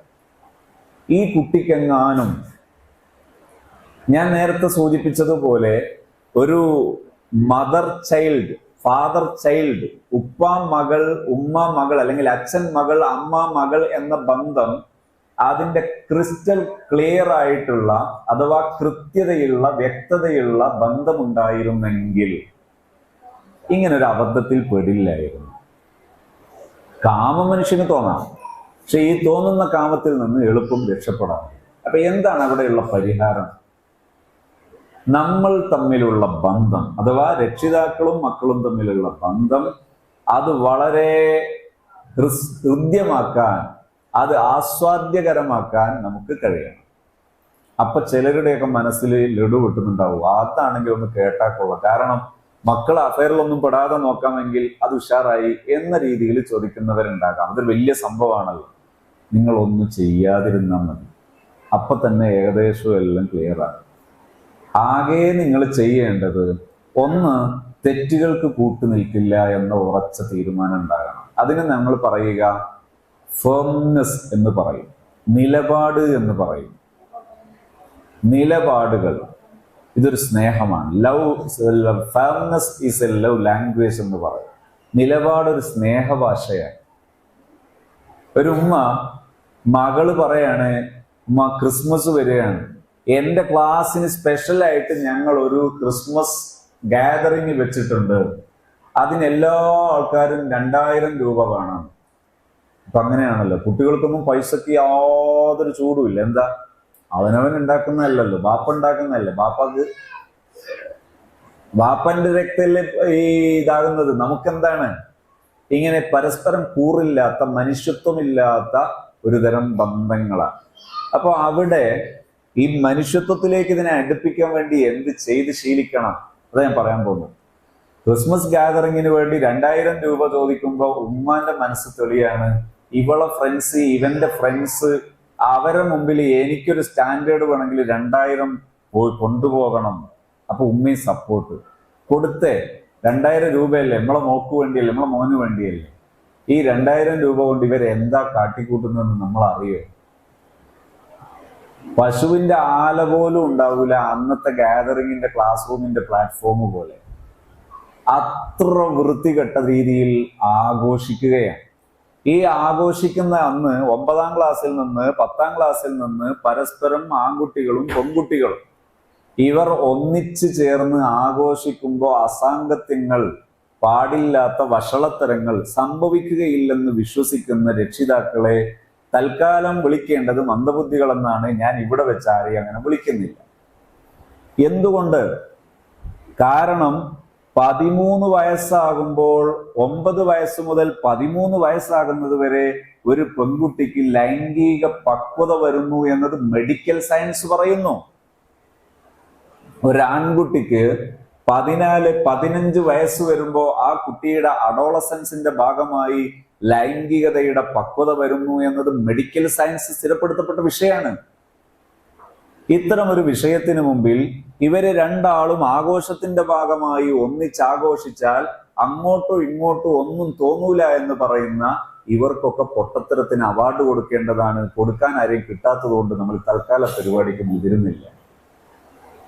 ഇവിടെ തിരുത്തലുകൾ അനിവാര്യമായ ഏരിയ വരുമ്പോൾ നമ്മുടെ മക്കളുടെ മുമ്പിൽ സ്റ്റാൻഡേർഡ് ആകണം. നമ്മൾ വഷളാകരുത്. അഥവാ ഇത്തരം അനർത്ഥമുള്ള ആഘോഷങ്ങൾ, അർത്ഥശൂന്യമായ ആഘോഷങ്ങൾ, ഈ ആഘോഷങ്ങൾ വരുമ്പോൾ നാം രക്ഷിതാക്കൾ എന്ത് പറയണം? മോളെ, മോനെ, ഇവിടെ ഞാൻ ഇത്തരം അരുതായ്മകൾക്ക് കൂട്ടുനിൽക്കുകയില്ല.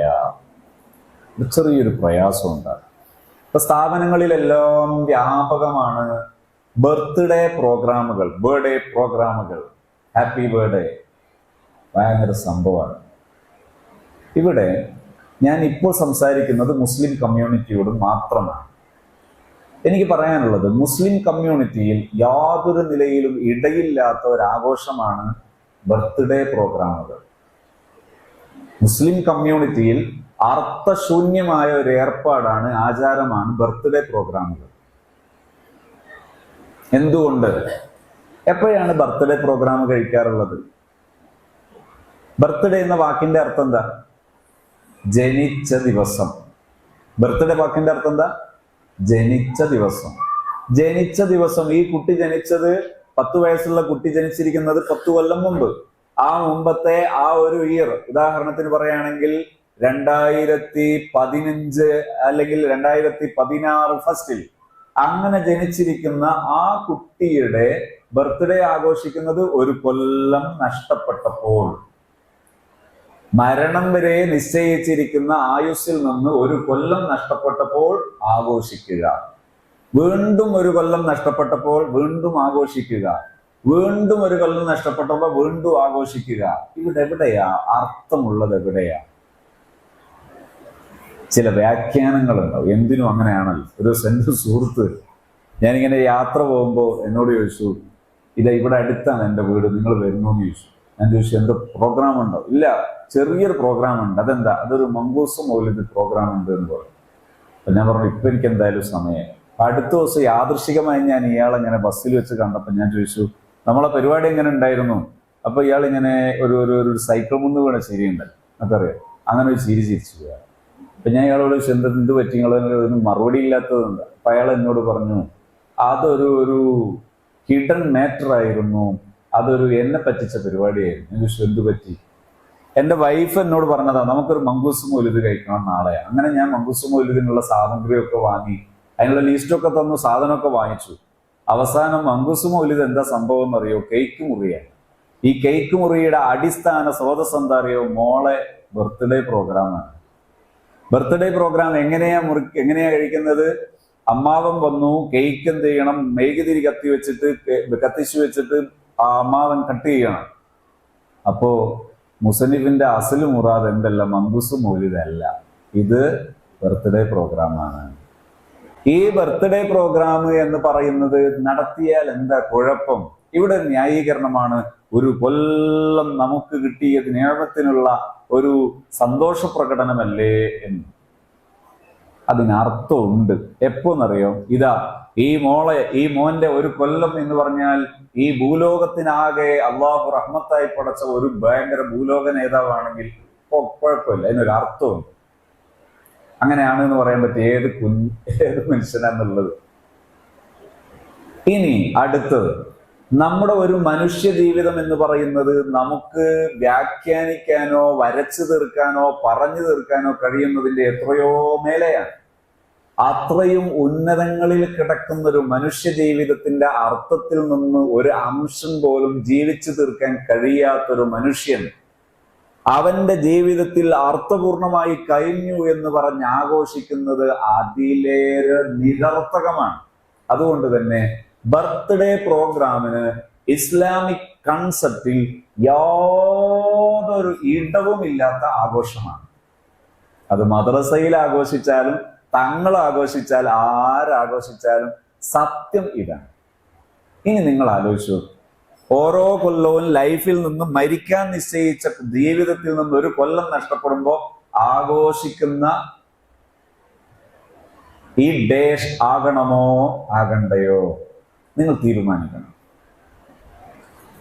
നിങ്ങൾ ഇങ്ങനെ ആഘോഷിച്ചു തുടങ്ങിയാൽ ഇവർ ചിറക് വെച്ച് ആഫിയത്ത് വെക്കുന്ന ഒരു സമയമുണ്ട്. അന്ന് അവർ സ്വന്തം ആഘോഷിക്കും. സ്വന്തം ആഘോഷിക്കുന്ന സമയത്ത് നിങ്ങളെ കേക്ക് മതിയാകൂല. അവിടെ അവരുടെ ലൈഫിൽ പലപ്പോഴും ശരീരം പങ്കുവെക്കാൻ പരിചയിക്കുന്ന അങ്ങനെയുള്ള ഒരു ആഘോഷമായി ഇതേ ആഘോഷം, അഥവാ നിങ്ങൾ ഈ ഒരു കുയിലിനെ നിങ്ങളുടെ കൂട്ടിൽ വളർത്തിയാൽ അത് അതിന്റെ ചിറക് വെക്കുന്ന സമയത്ത് അതിന്റെ കൂട്ടത്തിലേക്ക് അത് പറന്നു പോകും. ഈ ആഘോഷത്തെ ഇസ്ലാമിൻ്റെതല്ലാത്ത, മൂല്യമുള്ളൊരു സമൂഹത്തിൻ്റെതല്ലാത്ത ഒരു ആഘോഷത്തെ നിങ്ങളുടെ ഈ സമൂഹത്തിന്റെ ഭാഗമായി നിങ്ങൾ വെള്ളം കൊടുത്ത് വളർത്തിയാൽ അതിന്റെ പ്രായമെത്തുമ്പോൾ നിങ്ങളുടെ മക്കളുടെ ജീവിതത്തിൽ വ്യഭിചാരം സമർപ്പിക്കുന്ന, നിങ്ങളുടെ മക്കളുടെ ജീവിതത്തിൽ ഡ്രഗ്സുകൾ സമർപ്പിക്കുന്ന, നിങ്ങളുടെ മക്കളുടെ ജീവിതത്തിൽ പവിത്രമാർന്ന ജീവിതത്തിൽ അവരൊരിക്കലും മൂല്യമില്ലാത്തതെന്ന് കരുതുന്ന അരുതായ്മകൾ ചെയ്യാൻ കാരണമാകുന്ന ആഘോഷമായി അത് മാറുമ്പോൾ ആ വരുമാനം ഈ വല്യപ്പാന്റെയും വല്യമ്മാന്റെയും ഒക്കെ ഏടിലേക്ക് വരും എന്നതാണ് പരമസത്യം. അതുകൊണ്ട് ആഘോഷങ്ങൾ, ഇത്തരം അരുതായ്മകൾ, സ്കൂളൊക്കെ ആകുമ്പോൾ ഈ എഡ്യൂക്കേഷണൽ ഇയർ, വിദ്യാഭ്യാസ കലണ്ടറിലെ അവസാനം വരുമ്പോൾ കുറെ ആഘോഷിക്കും.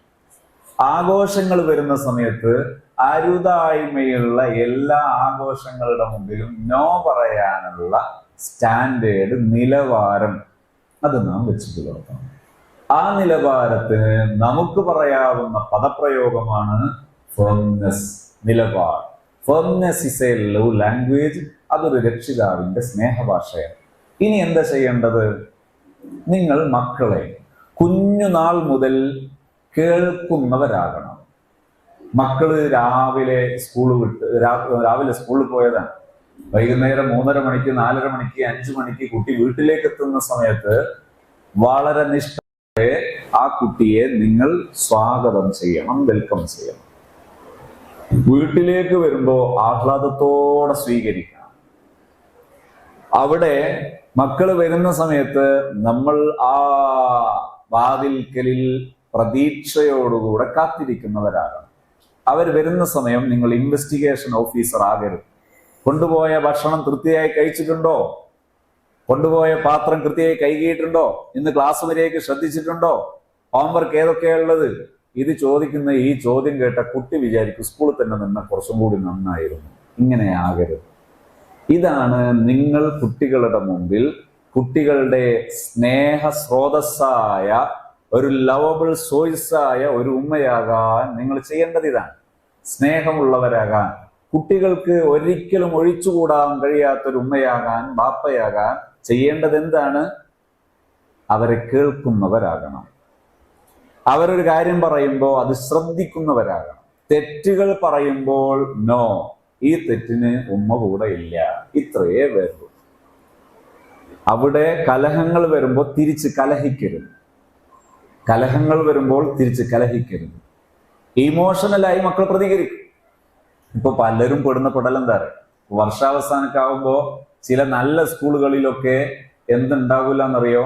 വഴിവിട്ട ടൂറുകൾ ഉണ്ടാവില്ല. ഈ ടൂർ ബസ്സിന്റെ, സ്കൂൾ ടൂർ കണ്ടിട്ടുണ്ട് നിങ്ങൾ? അങ്ങാടിയിൽ കുറുക്കം കൂക്കുന്ന ബസ് പോകുന്നുണ്ടെങ്കിൽ അത് സ്കൂൾ ടൂറായി. അങ്ങാടിയിലൂടെ സ്കൂൾ ടൂർ പോകുമ്പോൾ കുറുക്കം കൂക്കി പോകുന്ന ബസ് പോകുന്നുണ്ടെങ്കിൽ സ്കൂൾ ടൂറായി.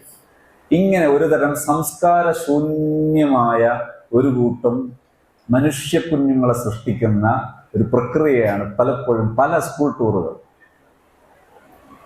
ചില സ്കൂളുകളിൽ അങ്ങനെ ചെയ്യാതിരിക്കുമ്പോൾ കുട്ടികൾ സംഗമിക്കും. കുട്ടികൾ സംഗമിച്ചിട്ട് എന്ത് ചെയ്യും? അവർ കണ്ടക്ട് ചെയ്യും ടൂർ. എന്തുകൊണ്ടാണ് അവർ കണ്ടക്ട് ചെയ്യുന്നത്? ഈ അടുത്തൊരിക്കൽ 21 വയസ്സുകാരിയായ ഒരു കുട്ടി എന്ന് പറയുന്നത് നമ്മളെ സൗകര്യത്തിനാണ്. ഈ 21 വയസ്സുകാരി ഡിഗ്രി ഫൈനൽ ഇയർ കഴിഞ്ഞപ്പോ തന്റെ ഫ്രണ്ട്സ് ഒക്കെ ടൂർ പോവുകയാണ്. 21കാരി ടൂർ പോകുമ്പോൾ അതിനനുസരിച്ച് പോകണ്ടേ? അപ്പൊ കേരളത്തിൽ നിന്ന് പോവുകയാണ്, മലപ്പുറം ജില്ലയിൽ നിന്ന് പോവുകയാണ്. എവിടത്തേക്ക്? കുളു മണാലി ഉൾപ്പെടെയുള്ള ഇതിന്റെ നേരെ ഇന്ത്യയുടെ ഭൂപ്രദേശത്തിന്റെ നേരെ മറുവശത്തേക്ക്. ഇന്ത്യ കടന്ന്, നമ്മുടെ കേരളം കടന്ന് കർണാടക, മഹാരാഷ്ട്ര, മധ്യപ്രദേശ്, ഉത്തർപ്രദേശ്, രാജസ്ഥാൻ, ജാർഖണ്ഡ്, ഹരിയാന തുടങ്ങി കാശ്മീർ വരെയുള്ള ഈ ലൈനിലൂടെ 9 ദിവസത്തിലധികം രാവും പകലും നമ്മളെ കുട്ടി ടൂർ പോകുക. 21 വയസ്സുകാരി. ഈ 21 വയസ്സുകാരി ആരുടെ കൂടെ പോകുന്നു? സമപ്രായക്കാരായ ഫ്രണ്ട്സിന്റെ കൂടെ, ക്ലാസ്മേറ്റ്സിന്റെ കൂടെ. ഇങ്ങനെ ക്ലാസ്മേറ്റ്സിന്റെ കൂടെ പോകുമ്പോൾ നമ്മുടെ നിലവാരം വളരെ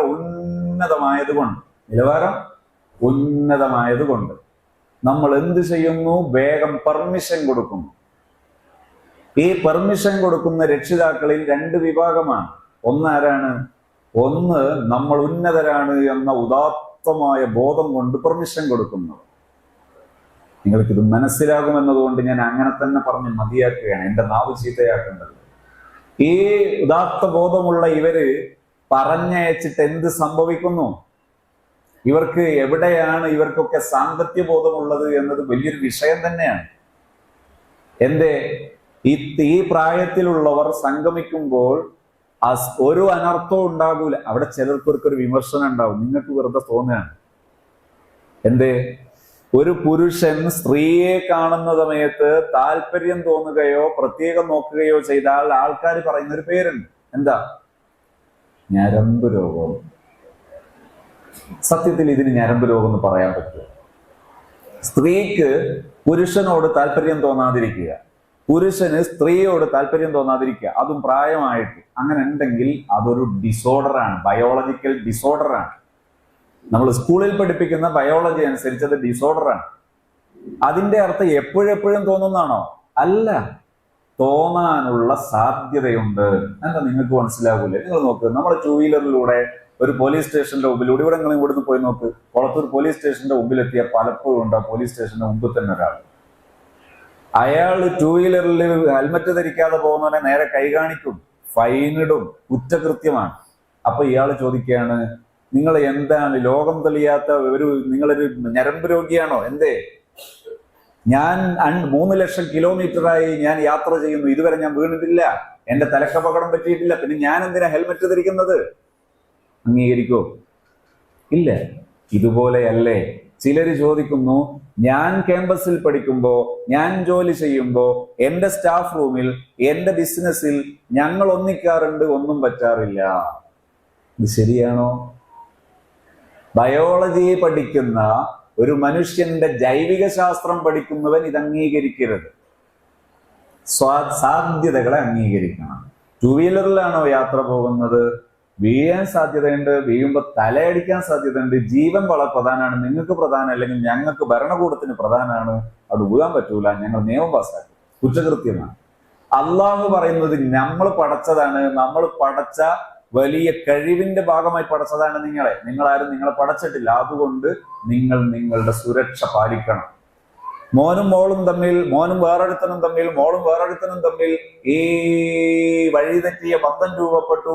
അവസാനം രണ്ടാൾ ഓടിച്ചോടി കോടതിയിലെത്തിയിട്ട് ഉമ്മാന്റെ കൂടെ പോകുന്നു എന്ന് ചോദിച്ചപ്പോ ഇല്ല എന്ന് പറയുമ്പോ ഉമ്മ ബോധം കെട്ടുകയാ. എന്തിന്? അള്ളാഹു പറയുന്നു, ഇങ്ങനെയൊന്നും വേണ്ട, നിങ്ങൾ സേഫ്റ്റി പാലിക്കൂ, നിങ്ങൾ അതിരുകൾ പാലിക്കൂ. ഇതാണ് ഇസ്ലാം. ഈ നിയമമൊക്കെ കാറ്റിൽ പലർത്തിയിട്ട് നമ്മളിങ്ങനെ ഉന്നതരാകുകയാണ്. എന്തേ? ഈ പ്രായമെത്തിയതിനു ശേഷം ഇങ്ങനെ. അപ്പൊ ഇത് പറയും, അതൊക്കെ ശരിയാ ഉസ്താദെ, പറ്റിയ ഒരു പ്രശ്നമുണ്ട്. എന്താ പ്രശ്നം എന്നറിയോ? പറഞ്ഞയച്ചിട്ടില്ലെങ്കിൽ ഇവരേത് കുളിമുറിയിലാണ് തൂങ്ങുക എന്ന് പറയാൻ പറ്റൂല. പുതിയ കാലത്തെ പ്രശ്നമാണ്. ടൂറിന് പോകാൻ പറ്റിയിട്ടില്ലെങ്കിൽ തൂങ്ങുന്നത് എന്തുകൊണ്ടാണെന്നറിയോ? ഈ കുട്ടിയോട് ചോദിക്കുന്നു, മോളെ നീ കൂടുതൽ സുരക്ഷിതയാകുന്നത് എവിടെയാ? നിന്റെ ഒരു ആങ്ങളയുടെ കൂടെ, നിന്റെ ഒരു ഹസ്ബൻഡിന്റെ കൂടെ, നിന്റെ ഒരു ഉമ്മയുടെയോ ബാപ്പയുടെയോ കൂടെയോ, അവരെ കൂടെ നീ ഒന്ന് കറങ്ങ്, നീ ഒന്ന് ലോകം കാണ്, നീ ഒന്ന് യാത്ര ചെയ്യേ. അതല്ലേ കളർഫുൾ, അതല്ലേ ആസ്വാദികരം, അതല്ലേ ജോയ്ഫുൾ. അപ്പോൾ ഇവരുടെ മറുപടി അതിനൊരു വൈബ് ഉണ്ടാകൂല. അപ്പൊ എവിടെയാ പേടിച്ചത്? ഇവിടെയാണ് എൻ്റെ പ്രധാനപ്പെട്ട പോയിന്റിങ് ഏരിയ കിടക്കുന്നത്. അതെന്താണ്? ശ്രദ്ധിക്കേണ്ടത്, നമ്മുടെ മക്കളെ അവരുടെ കഴിവുകൾ അംഗീകരിച്ചും അവരുടെ കഴിവുകളിൽ എല്ലായ്പ്പോഴും നാം അതിനെ കേട്ടും അറിഞ്ഞും അവരെ വളർത്തണം. കൂടെ അവരുടെ കൂടെ ആവശ്യമാകുമ്പോൾ യാത്രകൾ പോകാൻ മടിയുള്ളവരാകരുത്. അവരോടൊന്നിച്ച് യാത്ര പോവുകയും സിയാറത്തിന് പോവുകയും അനുവദനീയമായ യാത്രകളൊക്കെ വെച്ച് നമ്മൾ പാലിക്കുകയും. ഇസ്ലാമിന്റെ ഒരു കാഴ്ചപ്പാട് നോക്ക് നിങ്ങൾ.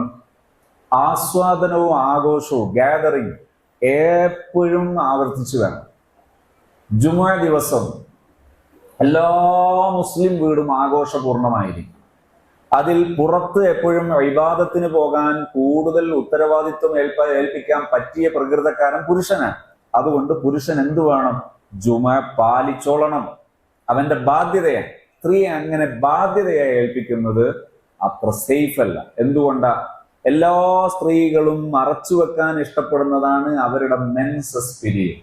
എല്ലാ സ്ത്രീകളും എല്ലാ ജമാഅത്തിനും പോകൽ പുണ്യമാണെന്നറിഞ്ഞാൽ ഈ മറച്ചു വെക്കുന്ന നാട്ടിലെല്ലാവരും അറിയോളം പീരീഡ് എപ്പോഴാണ്. അതൊരു 60 വർഷമുള്ള സമീപനമാണ്, വലിയ ഭാരമാണ്, വലിയ ഉത്തരവാദിത്വമാണ്. അതുകൊണ്ട് വെള്ളിയാഴ്ച ആഘോഷിക്കണം. എങ്ങനെ ആഘോഷിക്കണം? വെള്ളിയാഴ്ച തലേ ദിവസം അഥവാ വെള്ളിയാഴ്ച രാവാകുമ്പോ തന്നെ വീട്ടിൽ ആഘോഷമായിരിക്കണം. അന്ന് നല്ല ഈണത്തിൽ നമ്മൾ മദ്ഹ് ചൊല്ലുന്നു, സ്വലാത്ത് ചൊല്ലുന്നു, യാസീൻ പാരായണം ചെയ്യുന്നു, പൂർവികരായ നമ്മുടെ കഴിഞ്ഞുപോയ വല്യമ്മയെയും വല്യപ്പുഴയും ഒക്കെ സ്മരിക്കുന്നു. എല്ലാവരോടുള്ള സ്നേഹപ്രകടനം, ജീവിച്ചിരിക്കുന്നവരും മരിച്ചവരും ഒക്കെ ഒരു ഏകതാബോധത്തിൽ ഒന്നിച്ച് അണിചേരുന്നൊരു മനോഭാവവും ആഘോഷവും. ആ ദിവസം വീട്ടിൽ ചീരണിയുണ്ട്, മധുരപലഹാരങ്ങളുണ്ട്. അന്നാരും ആരോടും അനാവശ്യമായ വാക്ക് പറയില്ല.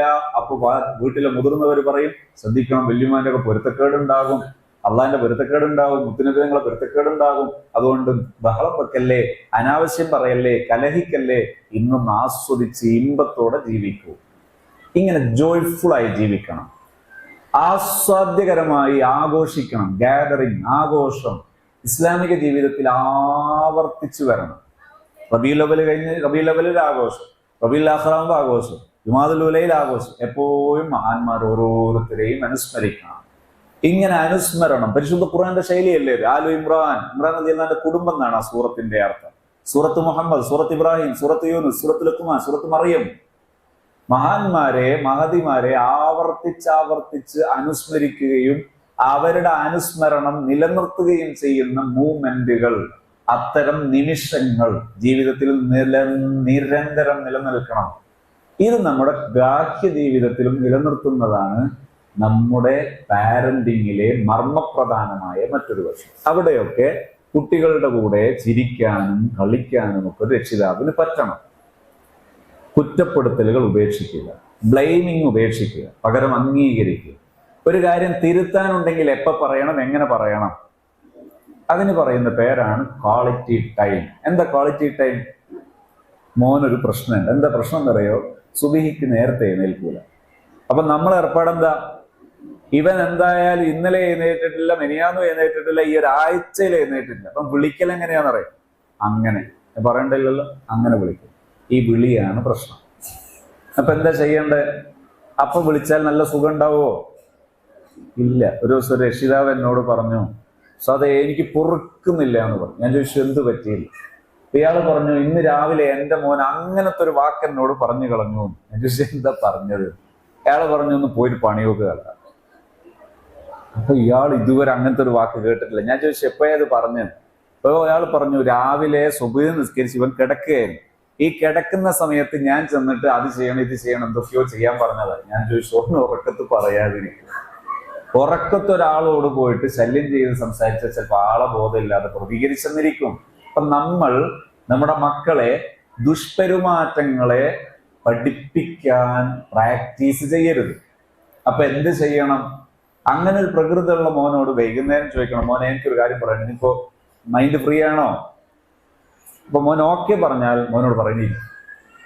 രാവിലെ സുബഹിക്ക് നേരത്തെ എഴുന്നേൽക്കണം. ഈ നേരത്തെ എഴുന്നേൽക്കാൻ വേണ്ടി ഞാൻ നിന്നോട് എങ്ങനെയാണ് പെരുമാറുന്നത്? ഉമ്മ ചോദിക്കാം, ഉപ്പാക്ക് ചോദിക്കാം. ഈ പെരുമാറ്റ രീതി സ്ഥിരപ്പെട്ടാൽ നിങ്ങൾക്ക് മക്കളിലെ ഏത് തെറ്റുകൾ തിരുത്താനും എളുപ്പമാണ്. ഇതൊരു സാങ്കല്പികമല്ല, നിരന്തര പരിശീലനങ്ങൾക്കൊടുവിൽ നേടേണ്ടതാണ്.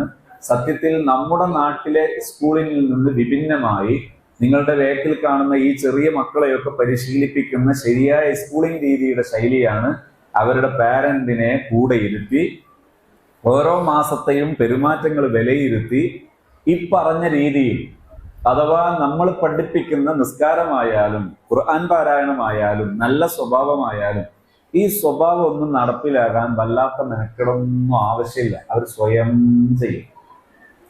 ചെയ്യും. നമ്മളായിട്ട് ആ സൂചി മാറ്റാതിരുന്നാണ്. ഒന്നുകൂടി പറയാം. ഒരു ദിവസം ഞാനിങ്ങനെ ഒരു യാത്രയിൽ എൻ്റെ സുഹൃത്തിൻ്റെ വീട്ടിൽ കയറി. വീട്ടിൽ കയറിയപ്പോൾ അവിടുന്ന് ആരോ പറഞ്ഞു ഞാൻ ഇതിന്റെ സ്പെഷ്യലിസ്റ്റ് ആണ്. സംഗതി അങ്ങനെ ഒന്നുമല്ല. അപ്പോ ഇയാളൊരു ചെറിയ കുട്ടി 2.5 വയസ്സുള്ള കുട്ടീനെ കാണിച്ചിട്ട് പറഞ്ഞു, ഇവന്റെ ഒരു പെരുമാറ്റ ദൂഷ്യമുണ്ട്, ഇതൊന്ന് മാറ്റണം. ഞാൻ ചോദിച്ചു, എന്താ പെരുമാറ്റ ദൂഷ്യം? ഇപ്പൊ ബഹളം വെക്കലാണ് പെരുമാറ്റ ദൂഷ്യം. ബഹളം വെക്കലാണ് പെരുമാറ്റ ദൂഷ്യം. അപ്പൊ സുബ്ഹാനല്ലാഹ്, 2.5 വയസ്സുകാരനോട് അപരിചിതനായ ഞാൻ ബഹളം വെക്കരുത് എന്ന് പഠിപ്പിക്കണം. ഇതിനേക്കാളും വലിയ അതാപ്പ് പിന്നെ വേറെന്തോ ഉണ്ടോ? അപ്പൊ ഞാനിങ്ങനെ ആലോചിച്ചു, ഇത് എന്താ ചെയ്യുക? അപ്പോഴാണ് അതിന്റെ ശരിയായ കാരണം കാണുന്നത്. എന്താ കാരണം എന്നറിയോ? കുട്ടി എപ്പോണ്ട് അകത്ത് പോയിട്ട് അവന്റെ ഒരു കളിപ്പാട്ടം എടുത്ത് വരും. കളിപ്പാട്ടം എടുത്ത് വന്നപ്പോ വല്യപ്പ എന്ത് ചെയ്തു എന്നറിയാം? അതിങ്ങ് വാങ്ങി. അത് കയ്യിൽ നിന്ന് വാങ്ങിയപ്പോ കുട്ടി അത് പിടിച്ചു വാങ്ങാൻ വേണ്ടി ശ്രമിച്ചു. അപ്പൊ വല്യപ്പ കൊടുത്തില്ല, പിന്നെയും വലിച്ചു. അപ്പൊ പിന്നെയും ചോദിച്ചു, പിന്നെയും വലിച്ചു. ഇങ്ങനെ 3-4 തവണ ചെയ്തപ്പോ ഒരു 3-4 തവണ ചെയ്തപ്പോ കുട്ടി ബഹളം വെച്ചു. അപ്പൊ കൊടുത്തു. അപ്പൊ സൈക്കോളജിക്കലായി വല്യാപ്പ പഠിപ്പിച്ചത്, വല്യാപ്പാന്റെ ടീച്ചിങ് ആണ് എന്ത്? ബഹളം വെക്കൽ. ഇത് ഞാൻ എങ്ങനെ തിരുത്താനാണ്? വല്യാപ്പ നന്നായാ തീരുന്നൊരു കേസാണ്. ഇതിന് ഞാനെല്ലാം പഠിപ്പിക്കേണ്ടത്. പലപ്പോഴും മക്കളിലെ പെരുമാറ്റങ്ങളിലെ ദൂഷ്യങ്ങൾ നമ്മുടെ സൂചി മാറ്റലാണ്. അവര് നല്ല പെരുമാറ്റക്കാരാണ്. അള്ളാഹു പടച്ചത് അങ്ങനെയാണ്. നമ്മളാണ് അവിടെ സൂചി മാറ്റുന്നത്. ഈ സൂചി മാറ്റൽ ഒഴിവാക്കിയാൽ തന്നെ തീരുന്ന പ്രശ്നമാണ്. സമയക്രമം 12. ഓക്കെ, നിർത്താനായി. അതിന്റെ വെല്ലും കൂടി അടിച്ചത്. അപ്പൊ ഇൻഷാ അല്ലാഹ് നിങ്ങൾക്ക് ആർക്കെങ്കിലും ഇതുമായി ബന്ധപ്പെട്ട സംശയങ്ങൾ ഉണ്ടെങ്കിൽ ചോദിക്കാം. ഞാൻ ചെറിയൊരു ചരിത്രം കൂടി പറഞ്ഞ് എന്റെ സംസാരം അവസാനിക്കും. നമ്മളുടെ ആത്മീയ ബോധം, സ്പിരിച്വൽ ബോധം, ഈ സ്പിരിച്വൽ ബോധമാണ് നമ്മളെയും മക്കളെയും ഒക്കെ ഉന്നതരാക്കുന്നത്. മക്കളിലെ സമർപ്പണ ബോധം ഉണ്ടാക്കുന്നത് ഒരു ഉമ്മയുടെ ഈ സമർപ്പണ ബോധമാണ്. സമർപ്പണം എന്ന് പറയുന്നത് നിങ്ങളിൽ സുഖങ്ങളില്ലാതിരിക്കലല്ല. ഏത് സുഖങ്ങൾ ഉണ്ടായാലും ഏത് സൗകര്യക്കുറവുകൾ ഉണ്ടായാലും എല്ലാറ്റിനെയും അംഗീകരിക്കാൻ പറ്റുന്ന ഒരു മനോഭാവമാണ് ഈ പറയപ്പെട്ട ഈ ബോധം എന്ന് പറയുന്നത്. അതിലാണ് നമ്മൾ സന്നദ്ധമാകേണ്ടത്. ബഹുമാനപ്പെട്ട നസീബത്തുൽ മാസിനിയ റളിയല്ലാഹു അൻഹ മഹദി, ബഹുമാനപ്പെട്ട മുത്തുനബി സല്ലല്ലാഹു അലൈഹി വസല്ലമ തങ്ങളും സ്വഹാബത്തും ഉഹദിൽ പോകുന്ന ഒരു സന്ദർഭം. കൂടെ ഖിദ്മത്തിന് പോയ 2 സഹോദരിമാരിൽ ഒരാളാണ് ബഹുമാനപ്പെട്ട നസീബ റളിയല്ലാഹു അൻഹ. മഹദി ഉഹദിന്റെ രണാങ്കണത്തിൽ പ്രത്യേകമായൊരു രംഗമുണ്ടായി. അഥവാ കൂടെ ഉണ്ടായിരുന്ന മുസ്ലിം സൈന്യത്തിലെ വലിയൊരു വിഭാഗം ചിതറിപ്പോയൊരു ഘട്ടം.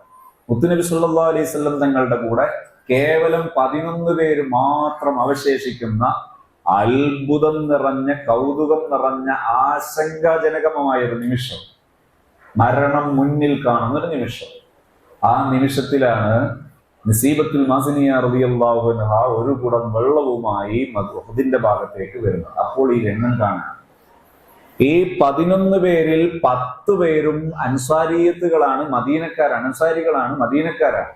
ആ 10 പേരിൽ 3 പേരും നസീബ എന്ന് പറയുന്ന സഹോദരിയുടെ വീട്ടുകാരാണ്. ഒന്ന് ഭർത്താവാണ്, മറ്റുള്ളത് മക്കളാണ്.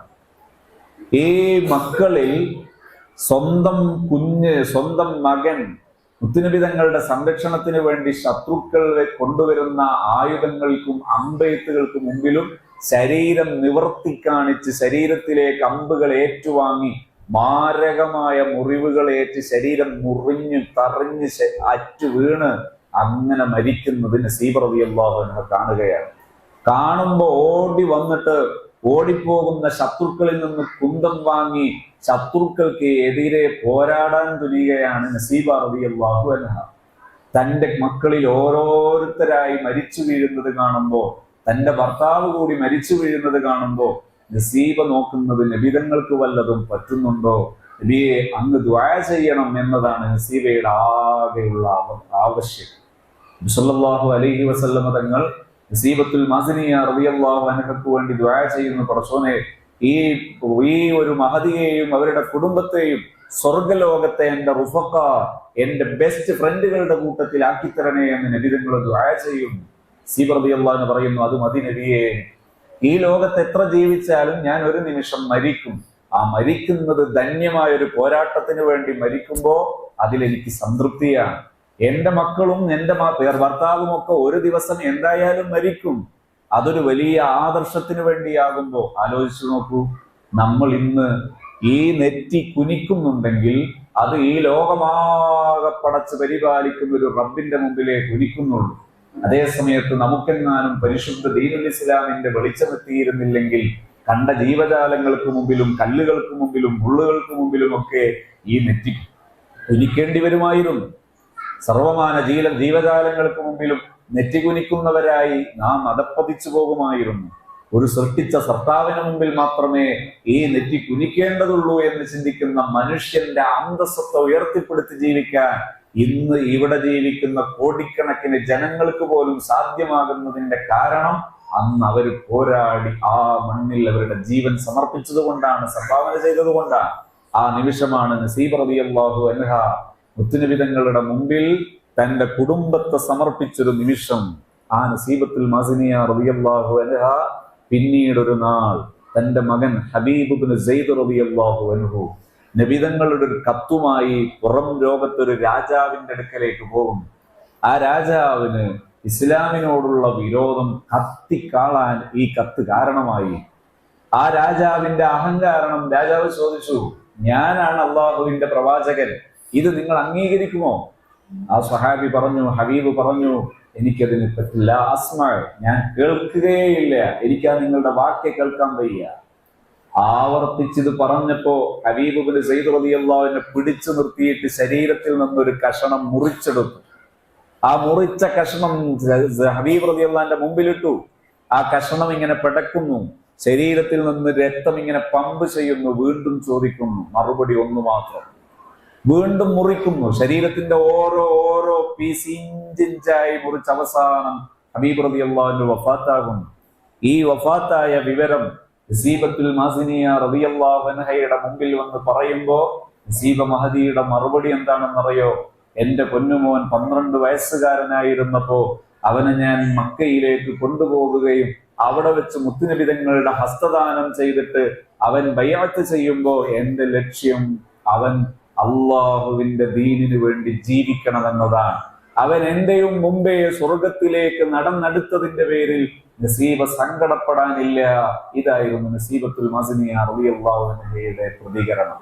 എന്റെ പ്രിയപ്പെട്ട സഹോദരിമാരെ, ഉമ്മമാരെ, നാം ഒക്കെ നമ്മുടെ മക്കളെ വളർത്തുന്നത് അള്ളാഹുവിന്റെ ദീൻ, പരിശുദ്ധ ദീനുൽ ഇസ്ലാം, അതോടൊപ്പം ഉന്നത നിലവാരത്തിലുള്ള അക്കാദമിക് എഡ്യൂക്കേഷൻ, ഇതെല്ലാം പഠിക്കുന്നവരായാണ് നാം നമ്മുടെ മക്കളെ വളർത്തുന്നത്.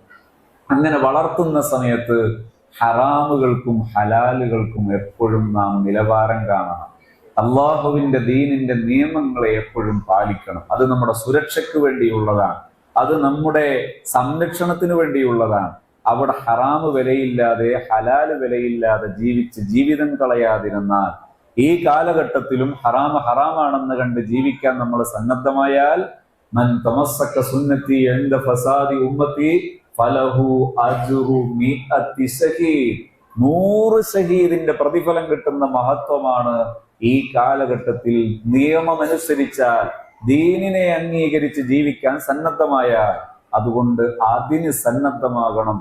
അതിൽ വെള്ളം ചേർക്കരുതെന്ന് വിനീതനായി നിങ്ങളോട് ഉണർത്തി ഞാൻ എൻ്റെ വാക്കുകൾ നിർത്തുന്നു. അല്ലാഹു സുബ്ഹാനഹു വ തആല നമ്മളെയും നമ്മുടെ മക്കളെയും ഒക്കെ ഈ 2 ലോകത്തും സന്തോഷമുള്ള വിജയികളായ മുഅ്മിനീങ്ങളിൽ ഉൾപ്പെടുത്തുമാറാകട്ടെ. ആമീൻ യാ റബ്ബൽ ആലമീൻ. അൽഹംദുലില്ലാഹി റബ്ബിൽ ആലമീൻ. ഹംദൻ യുവാഫി നിഅമഹു വയുകാഫിഉ മസീദ. اللهم صل وسلم وبارك على سيدنا محمد وعلى آل سيدنا ومولانا محمد أرحم الراحمين يا الله. ഞങ്ങളെയും ഞങ്ങളെ പ്രിയപ്പെട്ട മക്കളെയും ഒക്കെ നീ സ്വാലിഹീങ്ങളിൽ ഉൾപ്പെടുത്തണേ റഹ്മാനേ. സച്ചരിതരായ നല്ല മനുഷ്യരിൽ ഉൾപ്പെടുത്തണേ റഹ്മാനേ. റബ്ബേ, ഞങ്ങളുടെ ജീവിതത്തിൽ ഈമാനും തഖ്വയും നീ എളുപ്പമാക്കി തരണേ റഹ്മാനേ. മൂല്യങ്ങളുള്ള നല്ല സ്വഭാവമുള്ള നല്ല കഴിവുള്ള ഉന്നത നിലവാരമുള്ള ജീവിത സൗകര്യങ്ങളെല്ലാം അനുഭവിച്ച് ജീവിക്കാൻ തൗഫീഖുള്ളവരുടെ കൂട്ടത്തിൽ ഞങ്ങളെയും പ്രിയപ്പെട്ട മക്കളെയൊക്കെ നീ ഉൾപ്പെടുത്തണം റഹ്മാനേ. റബ്ബേ, ഈ സ്ഥാപനത്തിൽ പഠിക്കുന്ന ഞങ്ങളുടെ പ്രിയപ്പെട്ട മക്കളെയൊക്കെ നീ ഉന്നതങ്ങളിൽ എത്തിക്കണേ റഹ്മാനേ. കഴിവുള്ളവരാക്കണേ റഹ്മാനേ. ബറക്കത്തുള്ള മക്കളാക്കണേ റഹ്മാനേ. തൗഫീഖുള്ള മക്കളാക്കണേ റഹ്മാനേ. ഞങ്ങളുടെ ജീവിതത്തിലെ ചെറുതും വലുതുമായ ആവശ്യങ്ങളെല്ലാം രക്ഷിതാവായ യജമാനനായ നീ നിറവേറ്റിത്തരണേ അല്ലാഹ്. വീട്, വിവാഹം, പഠനം, ജോലി, എല്ലാ കാര്യങ്ങളിലും ഞങ്ങളെ നീ സഹായിക്കണേ റഹ്മാനേ. എല്ലാ പ്രയാസങ്ങളിൽ നിന്നും ഞങ്ങൾക്ക് ഹിഫ്ള് നൽകണേ റഹ്മാനെ. റബ്ബേ, ഞങ്ങളെ എന്നും നീ കാരുണ്യത്തോടെ നോക്കണേ അല്ലാഹ്, പരിഗണിക്കണേ അല്ലാഹ്, ഏറ്റെടുക്കണേ അല്ലാഹ്. പടച്ചോനെ, പരലോകത്തെത്തുമ്പോ ഇതിലേറെ സന്തോഷത്തോടെ മഹാന്മാരുടെ കൂടെ ഒരുമിച്ച് കൂടാൻ, സ്വർഗലോകത്ത് ഒരുമിക്കാനുള്ള തൗഫീഖ് നൽകണേ അല്ലാഹ്. ربنا تقبل منا انك انت السميع العليم وتب علينا انك انت التواب الرحيم. آمين برحمتك يا ارحم الراحمين. صلى الله تعالى وسلم على سيدنا محمد وآله وصحبه أجمعين. الحمد لله رب العالمين. السلام عليكم ورحمة الله وبركاته.